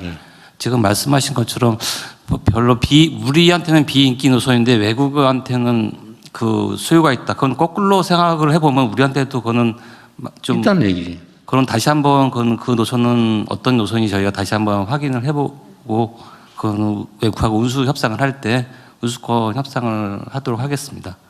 아니 이제 뭐 구체 짜증을 어느 특정 국가를 얘기하기 좀 그런데 그게 이제 경유하는 경우도 있고 우리는 경유 노선이 없고 그쪽은 경유를 하는 경우이기 때문에 그쪽은 수요가 있는데 우리는 수요가 부족하다. 뭐 이런 경우도 있다 그러고. 예. 그러한 사항에 대해서 어쨌든 간 그 이용객 편의 측면에서도 직항이 더 생기면 우리는 좋은 거기 때문에요. 어쨌든 간 운수권 협상을 할 때 같이 검토를 해보도록 하겠습니다. 제가 아직 어느 나라인지는 나중에 내가 따로 알려줄게요. 예. 따로 알려줄 텐데. 하여튼 그리고 말씀하신 그 지방공항하고 인천공항하고 서로 이제 당연히 버스로 말하면 인기 노선은 많이 배치하고 싶고 비인기 노선은 하기 싫은 게 이제 뭐 항공업계 뭐 속성이고요. 그래서 저희가 얘네들이 슬롯 배정을 할 때 인천공항을 우선하는 게 아니라 비인기 지방 노선을 개설을 하면은 거기에 대한 인센티브로 인천공항 슬롯을 할 때 반대급부로 주는 것도 저희가 검토를 하고요. 그렇게 지금 많이 좀 진행을 하고 있습니다. 네. 그 저도 버스 노선 조정을 하는 경험이 있어서 이것도 뭐 비슷하겠다 싶은데 문제는 버스 노선은 우리가 국내에서 강제할 수가 있는데 그 비행 노선은 그건 외국이라서 우리가 어떻게 할 수가 없는 측면이 있잖아요. 이제 내가 어디 보니까 부산으로 가기로 했는데 그걸 늘려줬더니 하나도 안 가고 있다고. 근데 그거 뭐 돈 안 되니까 안 가는 걸 강제로 가라. 대신에 너 가기로 했으니까 인천공항 너 한 개 하지 마. 뭐 이럴 수도 없는 거 아니에요. 아, 근데 만약에 운수권을 확보를 하고 취항을 했는데 80% 미만으로 운행을 안 하면 그 운수권을 저희가 회수를 합니다. 근데 그거 하면 예를 들면 그 지방 가는 거 안 갔으니까 너는 그러면은 저 인천공항으로 오는 그 노선은 손님이 있는데 들락날락 가는 손님이 있으니까 비행기가 왔다 갔다 할 거 아니에요. 예. 근데 너 다니지 마. 이러면 우리 손해 아니에요? 예, 근데 다른 우리 국적기에서도 다른 항공사가 취항을 할 수가 있기 때문에요. 만약에 지방공항을 운행을 하기로 하고 그거의 조건으로 또 인천공항도 같이 취항을 했는데 지방공항은 뭐 운행은 안 하고 인천만 한다 그러면은 그거는 이제 뭐 조건에 위배가 되니까 검토해 볼 만. 문화관광부에서도 그거 한번 같이 의논을 한번 해보세요. 다른 나라에 우리 관광객을 늘리려면 교통이 편해야 되는데 그게 잘 없으면 안 올라 그러겠지.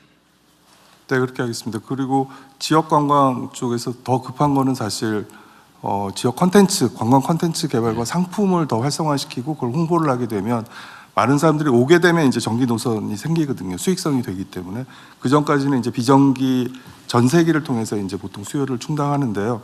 지금 이렇게 지역 관광이 늘어나는 거는 K컬처를 외국인들이 이제는 찐 체험하고 싶은 그런 수요가 늘어나는 것 같습니다. 그래서 그렇죠. 이제 저희도 정책적으로 이 흐름을 잘 유지시키기 위해서 여러 상품들을 개발하고 있는데요.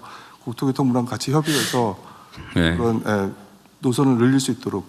그리고 지역 관광이나 아니면 국내 관광의 최대 장애 요소는 일종의 그 생활 문화거든요. 바가지 씌우기, 외국인 뭐 경멸하기. 요즘은 그걸 많이 쓰는데 바가지는 여전히 좀 많은 것 같고 불친절 뭐 이것도 많이 없어진 것 같긴 해요. 그런데 체계적인 관광 자원 부족 이런 것도 있을 수 있는데 그 관광 새마을 운동 같은 거 한번 해보시면 어때요?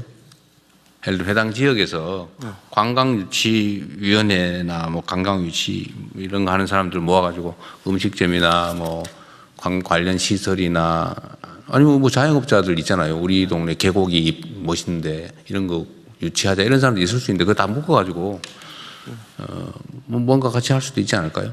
뭐 예를 들면 행정기관에 좀 지원도 좀 해주고. 네, 지역에 지금 그런 관광 관련된 활동가들이 또 많이 있습니다. 네, 그 그러니까요. 활동가들을 지원해서 관광 지금 따로따로 놀고 있는데 사업이라고요. 네네. 새벽경 훈련 이런 거 한번 해보면 어떡하시는데? 네, 알겠습니다. 네. 저 문화부 장관님 시도 단위는 관광협의회가 민관 같이 구성이 돼 있거든요. 근데 시군구의 관광협의회가 거의 없습니다. 그래서 시군구 협의회도 그런 게 있군요. 만들어서 이런 뭐 지금 대통령이 말씀하신 새마을 운동 이런 걸 해주시면 어떨까요? 네. 한번 생각해 보세요. 좋은 말씀입니다. 국가관광전략회의 밑에 그렇게 이제 쫙 지금 구성을 하고 있는데 말씀하셨듯이 지방선거 때문에 약간 행정 공백길에서 지금 미루고 있습니다. 지금 우리가 어디라고 말하기는 어려운데 그 지방 정부 중에 하나 잘 되는 곳이 몇 군데 있죠. 네, 있습니다. 아마 미어 터져가지고 너무 많이 온다 싶은 생각 드는 데가 있긴 해요. 그건 이제 배부른 소리인데 하여튼 그런 정도로 다른 데는 안 되니까 와서 뭐 가게에서 음료수라도 하나 사 먹든지 밥이라도 한 끼 팔고 그런 게 다 지역 경제에 도움이 되잖아요. 관광객 몇 명이 오면 그러니까 상주 인구 1명과 같은 그 효과를 가지는 게 몇 명이라 그랬어요? 내국인은 62명이 오면 1명의 상주 인구가 62명이 들락날락 가면 1명이 상주 인구랑 같다. 네.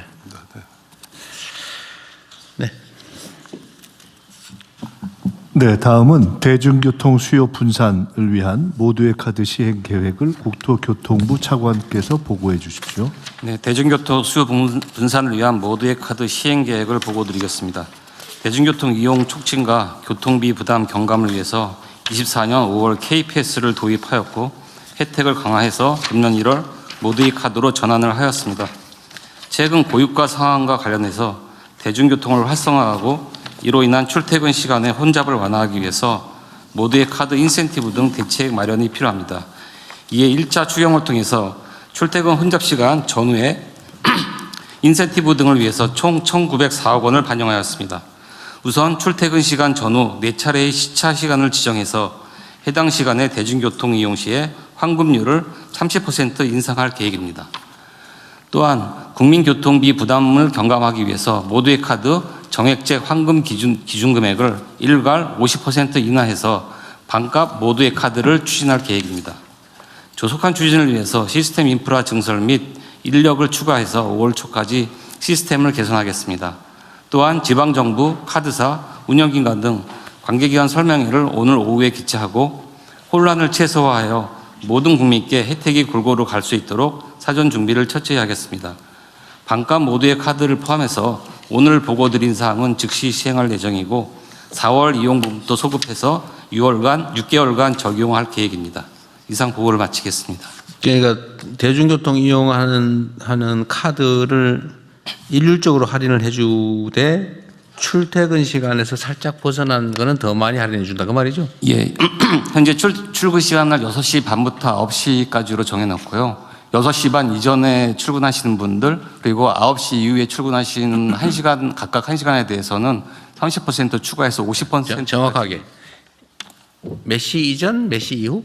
6시 반 이전하고요. 9시 이후 10시까지입니다. 찍는 타이밍 들어가는 찍는 기준이에요? 승차 기준? 예, 승차 기준으로 하고요. 또 퇴근 시간도 마찬가지입니다.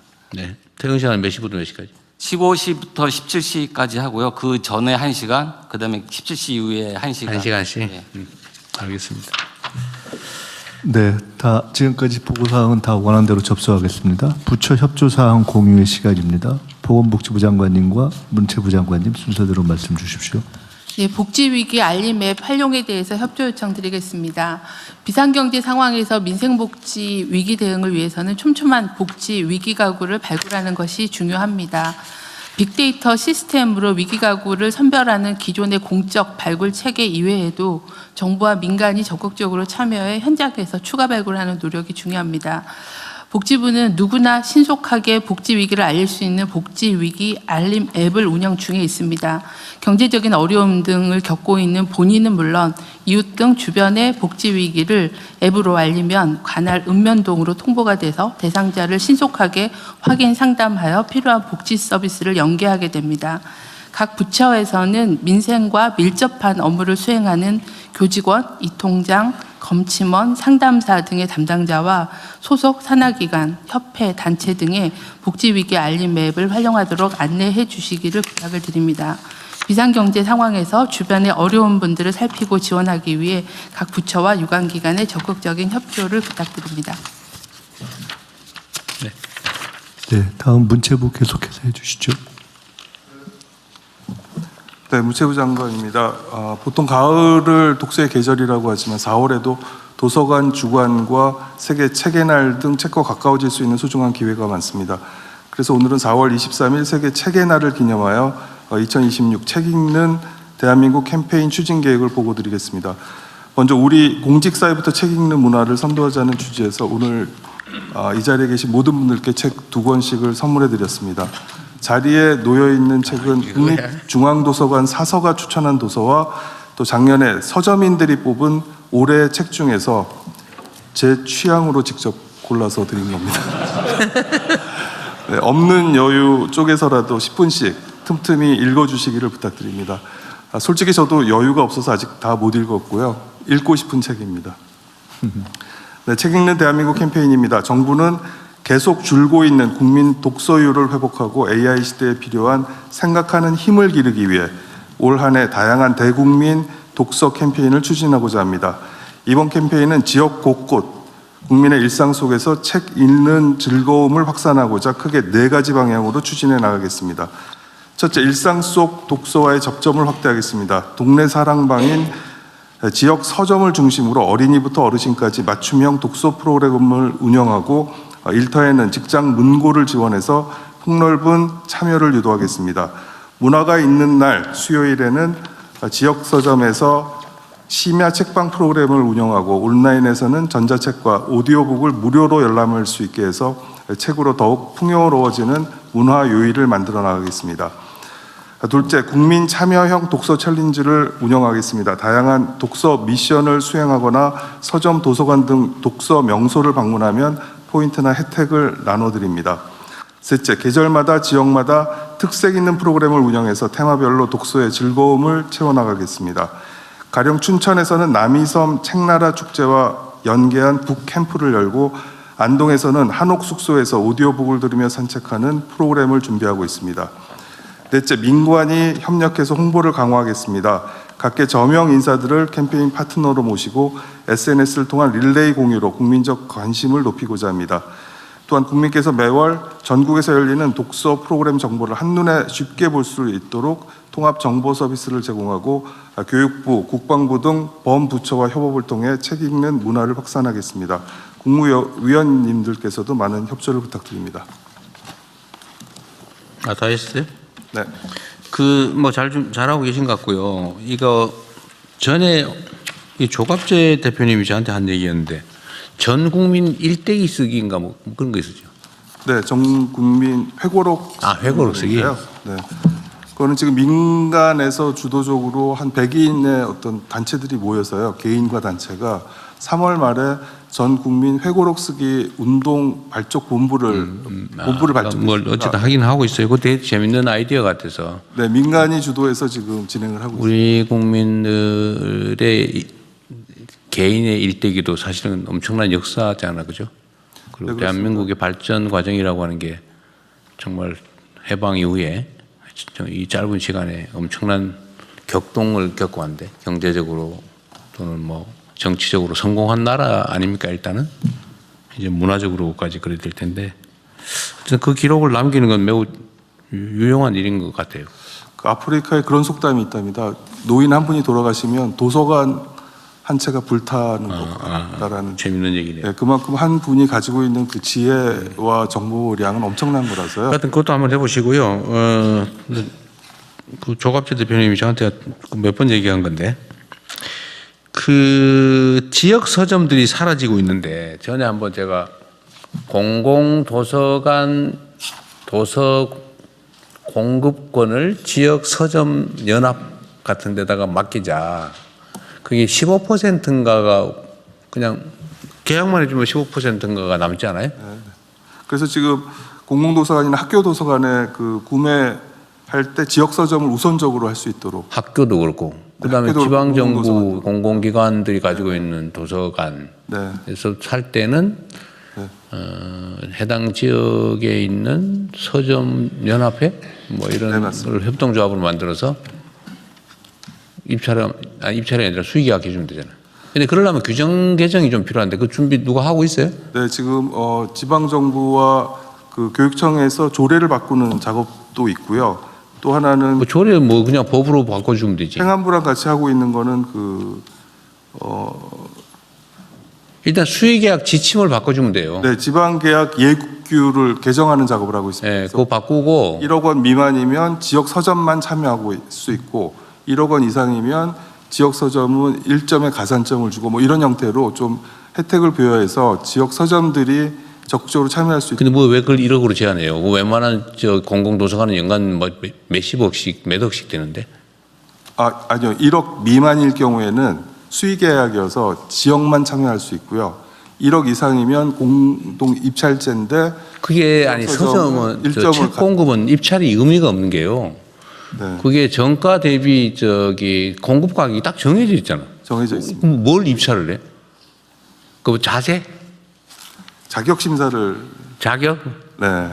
하는 자격이 뭐야? 그 책 공급할 서점하고 계약해서 우리 도서관이 뭐저 땡땡책 몇 권, 땡땡책 몇 권 필요하다 이러면 그거 해당 서점에 연락해가지고 땡땡 몇 개 해주세요 이거 하는 건데 가격도 딱 15% 정해져 있고 근데 뭔 입찰을 하지? 출신 가지고 하나? 아니면 나이 가지고 하나? 뭘로 해? 그래서 이상하다는 거예요. 근데 그 뻔한 걸 뭘 그렇게 무슨 엄청난 기술이 필요하거나 혁신이 필요한 것도 아닌데 해당 지역 서점한테 주면 해당 지역 서점들이 좀 살아날 거 아닌가요? 네, 그렇게 하도록 지금. 지금 업자들이 전국에 그 입찰 시스템 만들어놓고 또 집에 앉아가 맨날 요거만 하고 있다니까. 거의 추첨에 비슷하기 때문에. 그게 뭔 입찰이에요? 대통령님, 교육부입니다. 앞에 있습니다. 예. 죄송합니다. 교육부, 예. 아까 잠깐 말씀하셨던 그 자서전 쓰기 같은 거 관련해서요. 사실은 그 많은 학교에서 그 초등학교 고학년이나 중학교 정도 사원에서는 부모님 이야기 혹은 할아버지 이야기를 쭉 듣고 그걸 정리하는 그런 프로그램을 하는 경우도 있고요. 특히 그 문체부 장관님이 책도 주셨고 그랬는데 그 학교에서 그 2026 책 읽는 대한민국 캠페인 홍보는 역시 실천이 학교에서 되는 것이 가장 중요하다고 생각합니다. 네, 학교에서 잘 하십시오. 네, 교육부에서 하고 있는 일을 잠깐만 소개해 주세요. 아니 잠깐만, 그 얘기는 좀 이따 하고. 일단은 독서, 독후감, 독서곤장 이런 거는 기본적으로 해야 될 일이고요. 네네. 그 서점 얘기, 지금 지역의 서점들이 다 사라지고 있는데. 네. 이게 행안부 소관일 건데요? 지금 그 규정은 행안부에서요 지방계약법에 지침을 개정해 달라는 문체부 개정하는데 개정 내용이 이게 이제 국무위원들끼리 부처 간에 토론을 해봐야 되는데 1억 이상 그 웬만한 도서관들은 보통 한 10억, 20억씩 사고요 연간. 그런데 그거를 1억까지로 제한할 이유가 뭐가 있냐 그거를. 그 또 뭐 어떤 문제가 있냐면 연간 잘라서 계약하는 게 현행 규정상 안 되게 돼 있더라고. 예, 그러니까 뭐 다달이 계약을 할 수도 있는데 묶어서 분기별로 한다든지 전반 상하방이 한다든지 그러니까 그걸 금액 제한을 해놓으니까 그렇게 된 거예요. 그 근본적으로 지역 협동조합이 그걸 사회적 기업으로 하게 되면 돈벌이로 완전 하면 안 되고 예를 들면 그거를 해당 지역의 서점들이 좀 살아남거나 그런데 유용하게 지금 서점이 다 사라지잖아요. 책 살 데가 없어요. 인터넷으로 안 사면 책 못 사 지금은. 그래 되면 안 되잖아요. 예를 들면 서점에 가면 책도 좀 앉아서 읽어보고 또 사람들끼리 모여서 독서 토론도 좀 하고 이럴 수 있는 공간을 만들어줘야 되는데 그걸 예산으로 지원하는 것도 쉽지 않고 하니까 그렇게 하고 싶은 사람들이 많아요. 서점 하는 사람들 중에. 근데 거기다 경제적 여건을 만들어줘야 되는데 내가 보기에는 이 공공책 공급이 이게 뻔한 그냥 아니 자기가 나르는 것도 아니야. 출판사까지 가면 바로 갖다 줘 도서관에. 그냥 자기는 앉아가 요거만 하면 돼 이게. 계약만 하면 된다고요. 그걸 15% 자기가 가지더라고. 근데 그걸 왜 업자들한테 그걸 막 남겨놓냐. 그럴 필요가 없지 않냐 내 말은. 해당 시군구별로 하든지 뭐 해당 지역 서점 주인들 협동조합 만들어서 거기서 하면 꽤 많이 남아요 그게. 네. 그 어려운 일도 아니에요. 그냥 직원 하나 놓고 그냥 그 하루 종일 이것만 하면 돼. 그냥 관리만 하면 돼요. 그럼 나오는 거 가지고 해당 서점들이 나눠 갔든지 이렇게 하면 되거든. 그걸 그렇게 엄격하게 할 필요가 뭐 있냐 이게 공익적인 일인데. 네, 대통령 말씀하신 그 방향으로 다시 점검을 하겠습니다. 네. 그러니까 이것도 우리 장관님 착하시잖아. 그 아마 이거 기한하니까 내부에서 그 아까 회색이 쫙 힘을 썼을 거야. 네? 근데 이거 우리 장관님한테 맡긴 빨간색 의견 들어야지. 지역 서점들 불러가지고 모아가지고 얘기를 들었어야죠. 그럼 그 사람들이 또 빨간색을 쫙 주입하잖아. 그 빨간색 회색 전쟁이 돼가지고 빨간색 그 몸에 주입을 해야지. 근데 이게 자칫하면 행정하다 보면 진짜 이런 데 많이 빠진다니까요. 지금 논리가 그럴듯해 아주. 그 잘못된 것도 아니고 당연히 그렇게 할 수도 있고 그게 또 바람직한 경우도 있는데 우리는 혁신을 해야 되잖아요. 더 나은 상황을 만들려면 기존의 것을 바꿔야 돼. 기존의 것들이 잘못된 게 아닌 경우가 많아요. 새로운 것들은 사실 좀 두렵고 걱정되고 그런데도 잘 점검해서 해야 그게 사회가 발전하죠. 네. 지금 이것도 내가 지금 몇 번째 얘기하는 거예요. 왜냐하면 이게 상징적인 의미가 있어서 그래요. 뭐 안 된다는 이유가 많아. 하다 보면 뭐 이래서 안 되고 또 다음에 요거 해결해 놓으면 다음에 또 저래서 안 되고 또 다음에 또 이래서 안 되고 막 하다가 나중에 지쳐가지고 그래 네 맘대로 해라 이렇게 되거든. 근데 그러면 안 된다고. 그러면 변하지 않아요. 네, 더 깊게 살펴서 그리고 하겠습니다. 요새는 왜 신춘문예나 뭐 이런 게 왜 없어요? 신춘문예 있습니다. 있는데 있고요. 활성화가 안 돼 있는 건가? 경우는 응모작이 오히려 늘었습니다. 예전. 늘었어요? 근데 이거를 다 민간에다 맡겨놓잖아요. 예를 들면 국가 단위의 권위 있는 뭐 이런 기획 이런 거는 문제인가? 그렇게 하면 안 되는 거예요?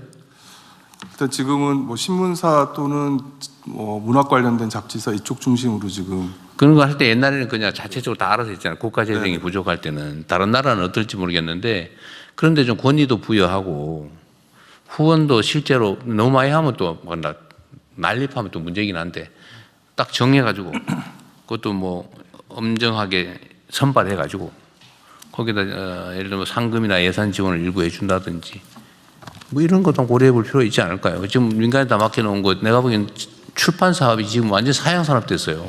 망하고 있어 지금.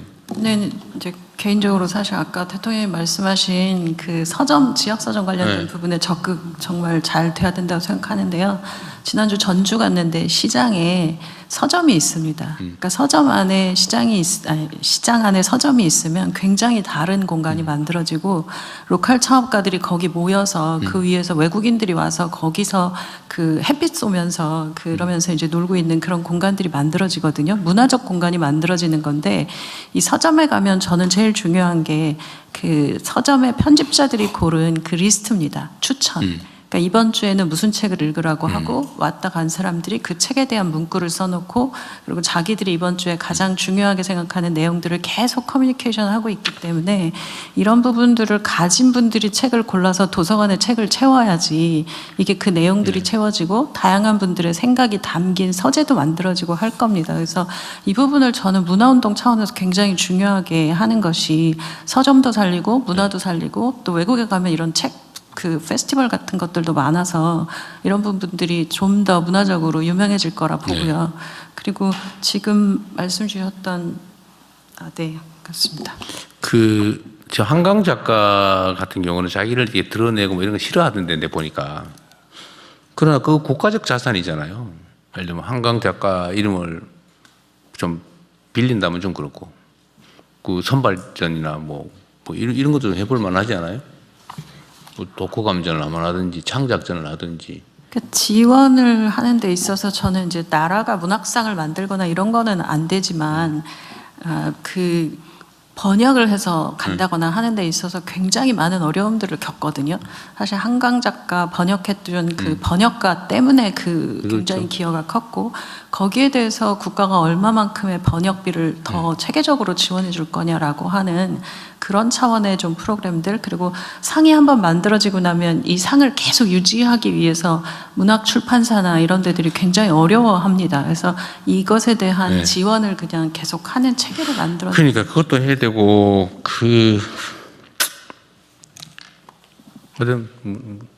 문화체육관광부가 원래 문화 이게 일이 제일 많아요. 네. 지금 그 스토리 발굴이 정말 중요해져서요.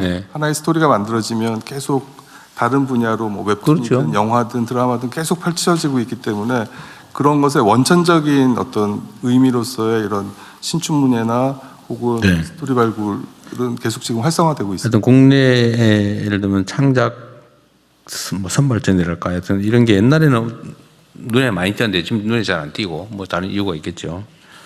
그런 것들도 좀 키워야 될 것 같고, 아까 한성수 장관 말씀하신 것처럼 통번역 작업, 번역 작업 이거 지원 예산이 일부 있긴 있을 건데 저번에 한번 얘기했었죠. 부분은 계속 늘리고 있고요. 좀 늘려야 된다는 거고. 번역 대학원도 이번에 만들려고 준비를 하고 있습니다. 지역 서점 문제는 다시 한번 정리를 해서 보고를 한번 해주세요. 네, 그렇게 하겠습니다. 빨리 해야지. 내가 지금 작년 여름에 얘기한 것 같은데. 네. 그리고 장관님 아까 교육부 장관 뭐 하실 얘기 있으면 갈래가 가시죠. 저기 그 요새 AI 시대이고 막 그래가지고요. 그 대통령께서 말씀하신 것처럼 사실 모든 학교에서 기본적으로 독서 교육을 하는 거고, 지금은 이제 독서를 잘 하기 어려운 학생들, 난독증이나 뭐 문해력이 없어서 글자는 읽는데 문장을 못 읽는 이런 학생들을 맞춤형 지원해서 소위 저독자 학생들까지 다 책을 읽는 문화를 전파하려고 이렇게 하고 있습니다.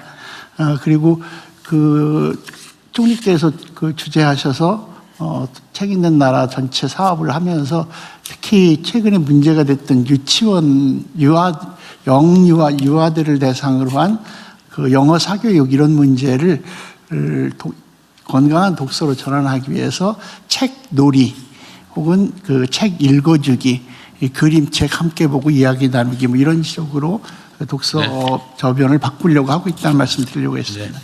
자, 의안심이 들어가기 전에 이건 뭐 됐어요? 의안심이 들어가기 전에 저기 국세청장 오셨죠? 제가 최근에 어젠가 그저께인가 내가 어디서 누가 이런 얘기를 하나 해주던데, 하여튼 뭐 어떤 제도를 만들면 요거 악용하는 사람들이 꼭 있거든요. 악용하는 사례가 발생되면 그 악용 여지를 차단을 해야죠. 내가 뭔 얘기를 들었냐면, 이 돈이 막이라니까 확실히 그래. 무슨 이제 그림 이런 예술 작품 있잖아요. 예술 작품을 예를 들면 1억을 주고 사요. 응? 1억을 주고 산 다음에 이걸 한 몇 년 지난 다음에 이제 감정을 시켜가지고 이거를 100억이라고 감정을 한대요. 뭐 이거 정말 작품성이 뛰어나네. 그래가지고 그 기준이 없는 거니까. 그런 다음에 그거를 아무도 100억에 안 사겠죠. 그거를 100억의 가치가 있는 감정서를 첨부해가지고 어디다가 저걸 한다더라고. 뭐 기부를 한다든가 뭐 어쨌든 이렇게 주고 그걸 감면을 받을 때는 뭐 세금 감면을 내준 소득공제 뭐 이런 공제준 제도가 있나 봐요. 근데 그때는 이거를 쳐준다네. 그래가지고 1억짜리 사가지고 이거 100억이라고 해가지고 어디 내고 그걸 공제를 받으면 세금 혜택을 받으면 몇십억 몇 억이 남는데요. 그래가지고 그것도 나름의 절세 방법이랍시고 한다는데 들어봤어요? 아니요, 처음 들어봤는데요. 실태 파악을 해보고 신종인 것 같습니다. 근데 그 아주 광범위하게 한다는데요. 아주 훌륭한 절세 방법으로. 실태 파악해서 한번 문제가 있으면은 연밀히 대응하겠습니다. 이런 것도 스킬을 좀 해야 돼요. 예를 들면 이게 소위 조세, 기장대행 뭐 이런 거 하겠죠. 그 세무시장에는 아주 기본적인 기법이라는데. 예, 파악해 보겠습니다. 이런 것도 있고 아주 전통적인 방법이 있잖아요. 법인을 만들어 가지고 무슨 공익법인을 만든 다음에 거기다가 출연하면 세금 없죠. 예, 그렇습니다. 그리고 그 공익법인의 지배권을 자기들이 갖는 거죠. 예. 그 공익법인의 지배권을 사실상 상속 하더라도 상속세가 없죠. 예, 이건 아주 전통적으로 많이 쓰는 수법이죠. 예. 공익법인에 대해서는 저희가 좀 철저히 관리를 하고 있고 늘 뭐 문제가 있으면은 저희가 지적도 하고 그렇게 하고 있습니다. 한 번 더 그런 거의 변종인가 봐요. 예. 뭔가 지금 전에 얘기했던 가업 상속이잖아요. 이거는 수십 년 동안 문제됐던 건데 이때까지 오다 보니까 회계하기 무슨 건설업, 주차장업 뭐 이런 것까지 다 이렇게 해서 그건 하나의 그 상속 방법으로 이제 정착이 된 단계 아닙니까? 예. 그래서 이번 기회에 그런 비정상 분야들을 좀 찾아서 정상화하는 작업을 계속하겠습니다. 이게 뭔가 있으면 그 제도 자체의 맹점을 뜯어 고쳐야죠. 예.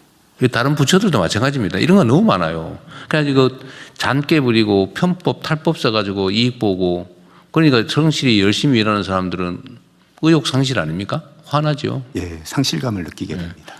그다음에 우리 조세 개편 얘기 지금 하고 있죠. 조세 개편도 하여튼 너무 우리 조세 제도가 복잡하고 미묘해가지고 세무사들도 잘 모를 정도라고 그러더라고요. 막 대놓고 연구 안 하면 모를 정도라고. 그 정부도 정비를 언젠가 한번 해야죠. 이게 규정이라고 하는 게 그렇게 되면 안 되잖아요. 보통 사람들이 보고 알 수 있어야 되겠지. 그거를 할 때 예를 들면 형식적인 정리뿐만이 아니라 사회 정의에 부합하게 고쳐야 되지 않겠습니까?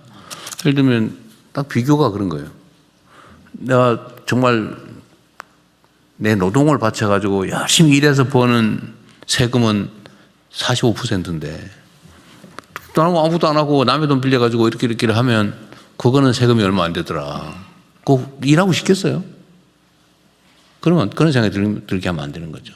어쨌든 이것도 하나의 개혁 방안이 아닐까 그런 생각이 하나 떠올랐고요.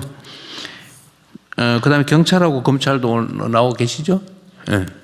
전에 제가 한번 얘기했는데 선거라고 하는 게 정말 중요하지 않습니까? 선거라고 하는 게 그 민주주의의 기본이라고 할 국민 주권을 실현하는 한 과정인데 이게 왜곡되면 안 되잖아요.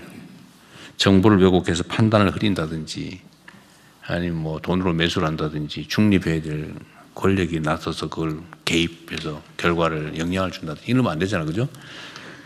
그래서 소위 전에 말하는 흑색 선전 그 다음에 그 금품 선거 그 다음에 선거 공직자 개입 관건 선거 요 3대에다가 뭐 또 한 2개 더 붙이긴 했던데 하여튼 이거 꿈도 못 꾸게 철저하게 관리한다는 것을 꼭 보여줘야 됩니다. 그래서 아까도 얘기했지만 이게 그런 행위자를 잡는 것도 중요한데 그런 게 안 벌어지게 알리는 게 중요하잖아요. 예를 들어 유형별로 이렇게 해서 이런 거 하면 절대 안 된다. 이거 하면 감옥 가고 선거도 무효고 다 떨어진다. 이거를 잘 알려야 된다는 거죠.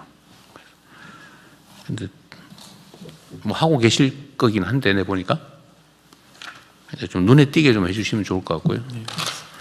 그리고 경찰은 얼마 전에 무슨 부정선거 사범을 뭐 1,000몇백 명을 잡아가지고 부정선거가 아니라 부정행위 잡아가지고 뭐 이렇게 몇 명 50몇 명은 구속하고 뭐 했다고 하는데 보고서를 봤는데 그거 언론에 브리핑 했어요? 예, 저희가 그 언론에 다 했어요? 예. 보도가 잘 안 난 모양이네. 그 세부 사례들을 좀 익명화해 가지고 그죠? 그 뭐 그런 거 다 하고 있겠죠? 홍보? 예, 홍보 계속 하고 있어요. 내가 못 본 것 같아가지고 내가 다 보는 건 아니지만. 근데 그런 홍보를 좀 잘하십시오. 열심히 일하는 결과고. 예, 알겠습니다. 그리고 그 중에 정말 평균치 이상의 노력을 기울여서 성과를 낸 경우라면 얘기한 대로 포상이나 격려도 좀 하시고요. 예, 알겠습니다. 예산 없으면 여기 행안부, 또 행안부 소관이에요? 네. 예산? 포상 예산? 예, 저희가 갖고 있습니다. 좀 팍팍 쓰세요. 예, 그렇게 하고 있습니다. 요새 돈 없다고. 과기부에도 저 포상을 했습니다. 잘하셨어요. 엄청나게 힘을 주시는데. 네, 다음 진행하십시오. 네, 이제 의안 심의로 넘어가겠습니다. 의안 심의는 비공개로 운영하겠습니다.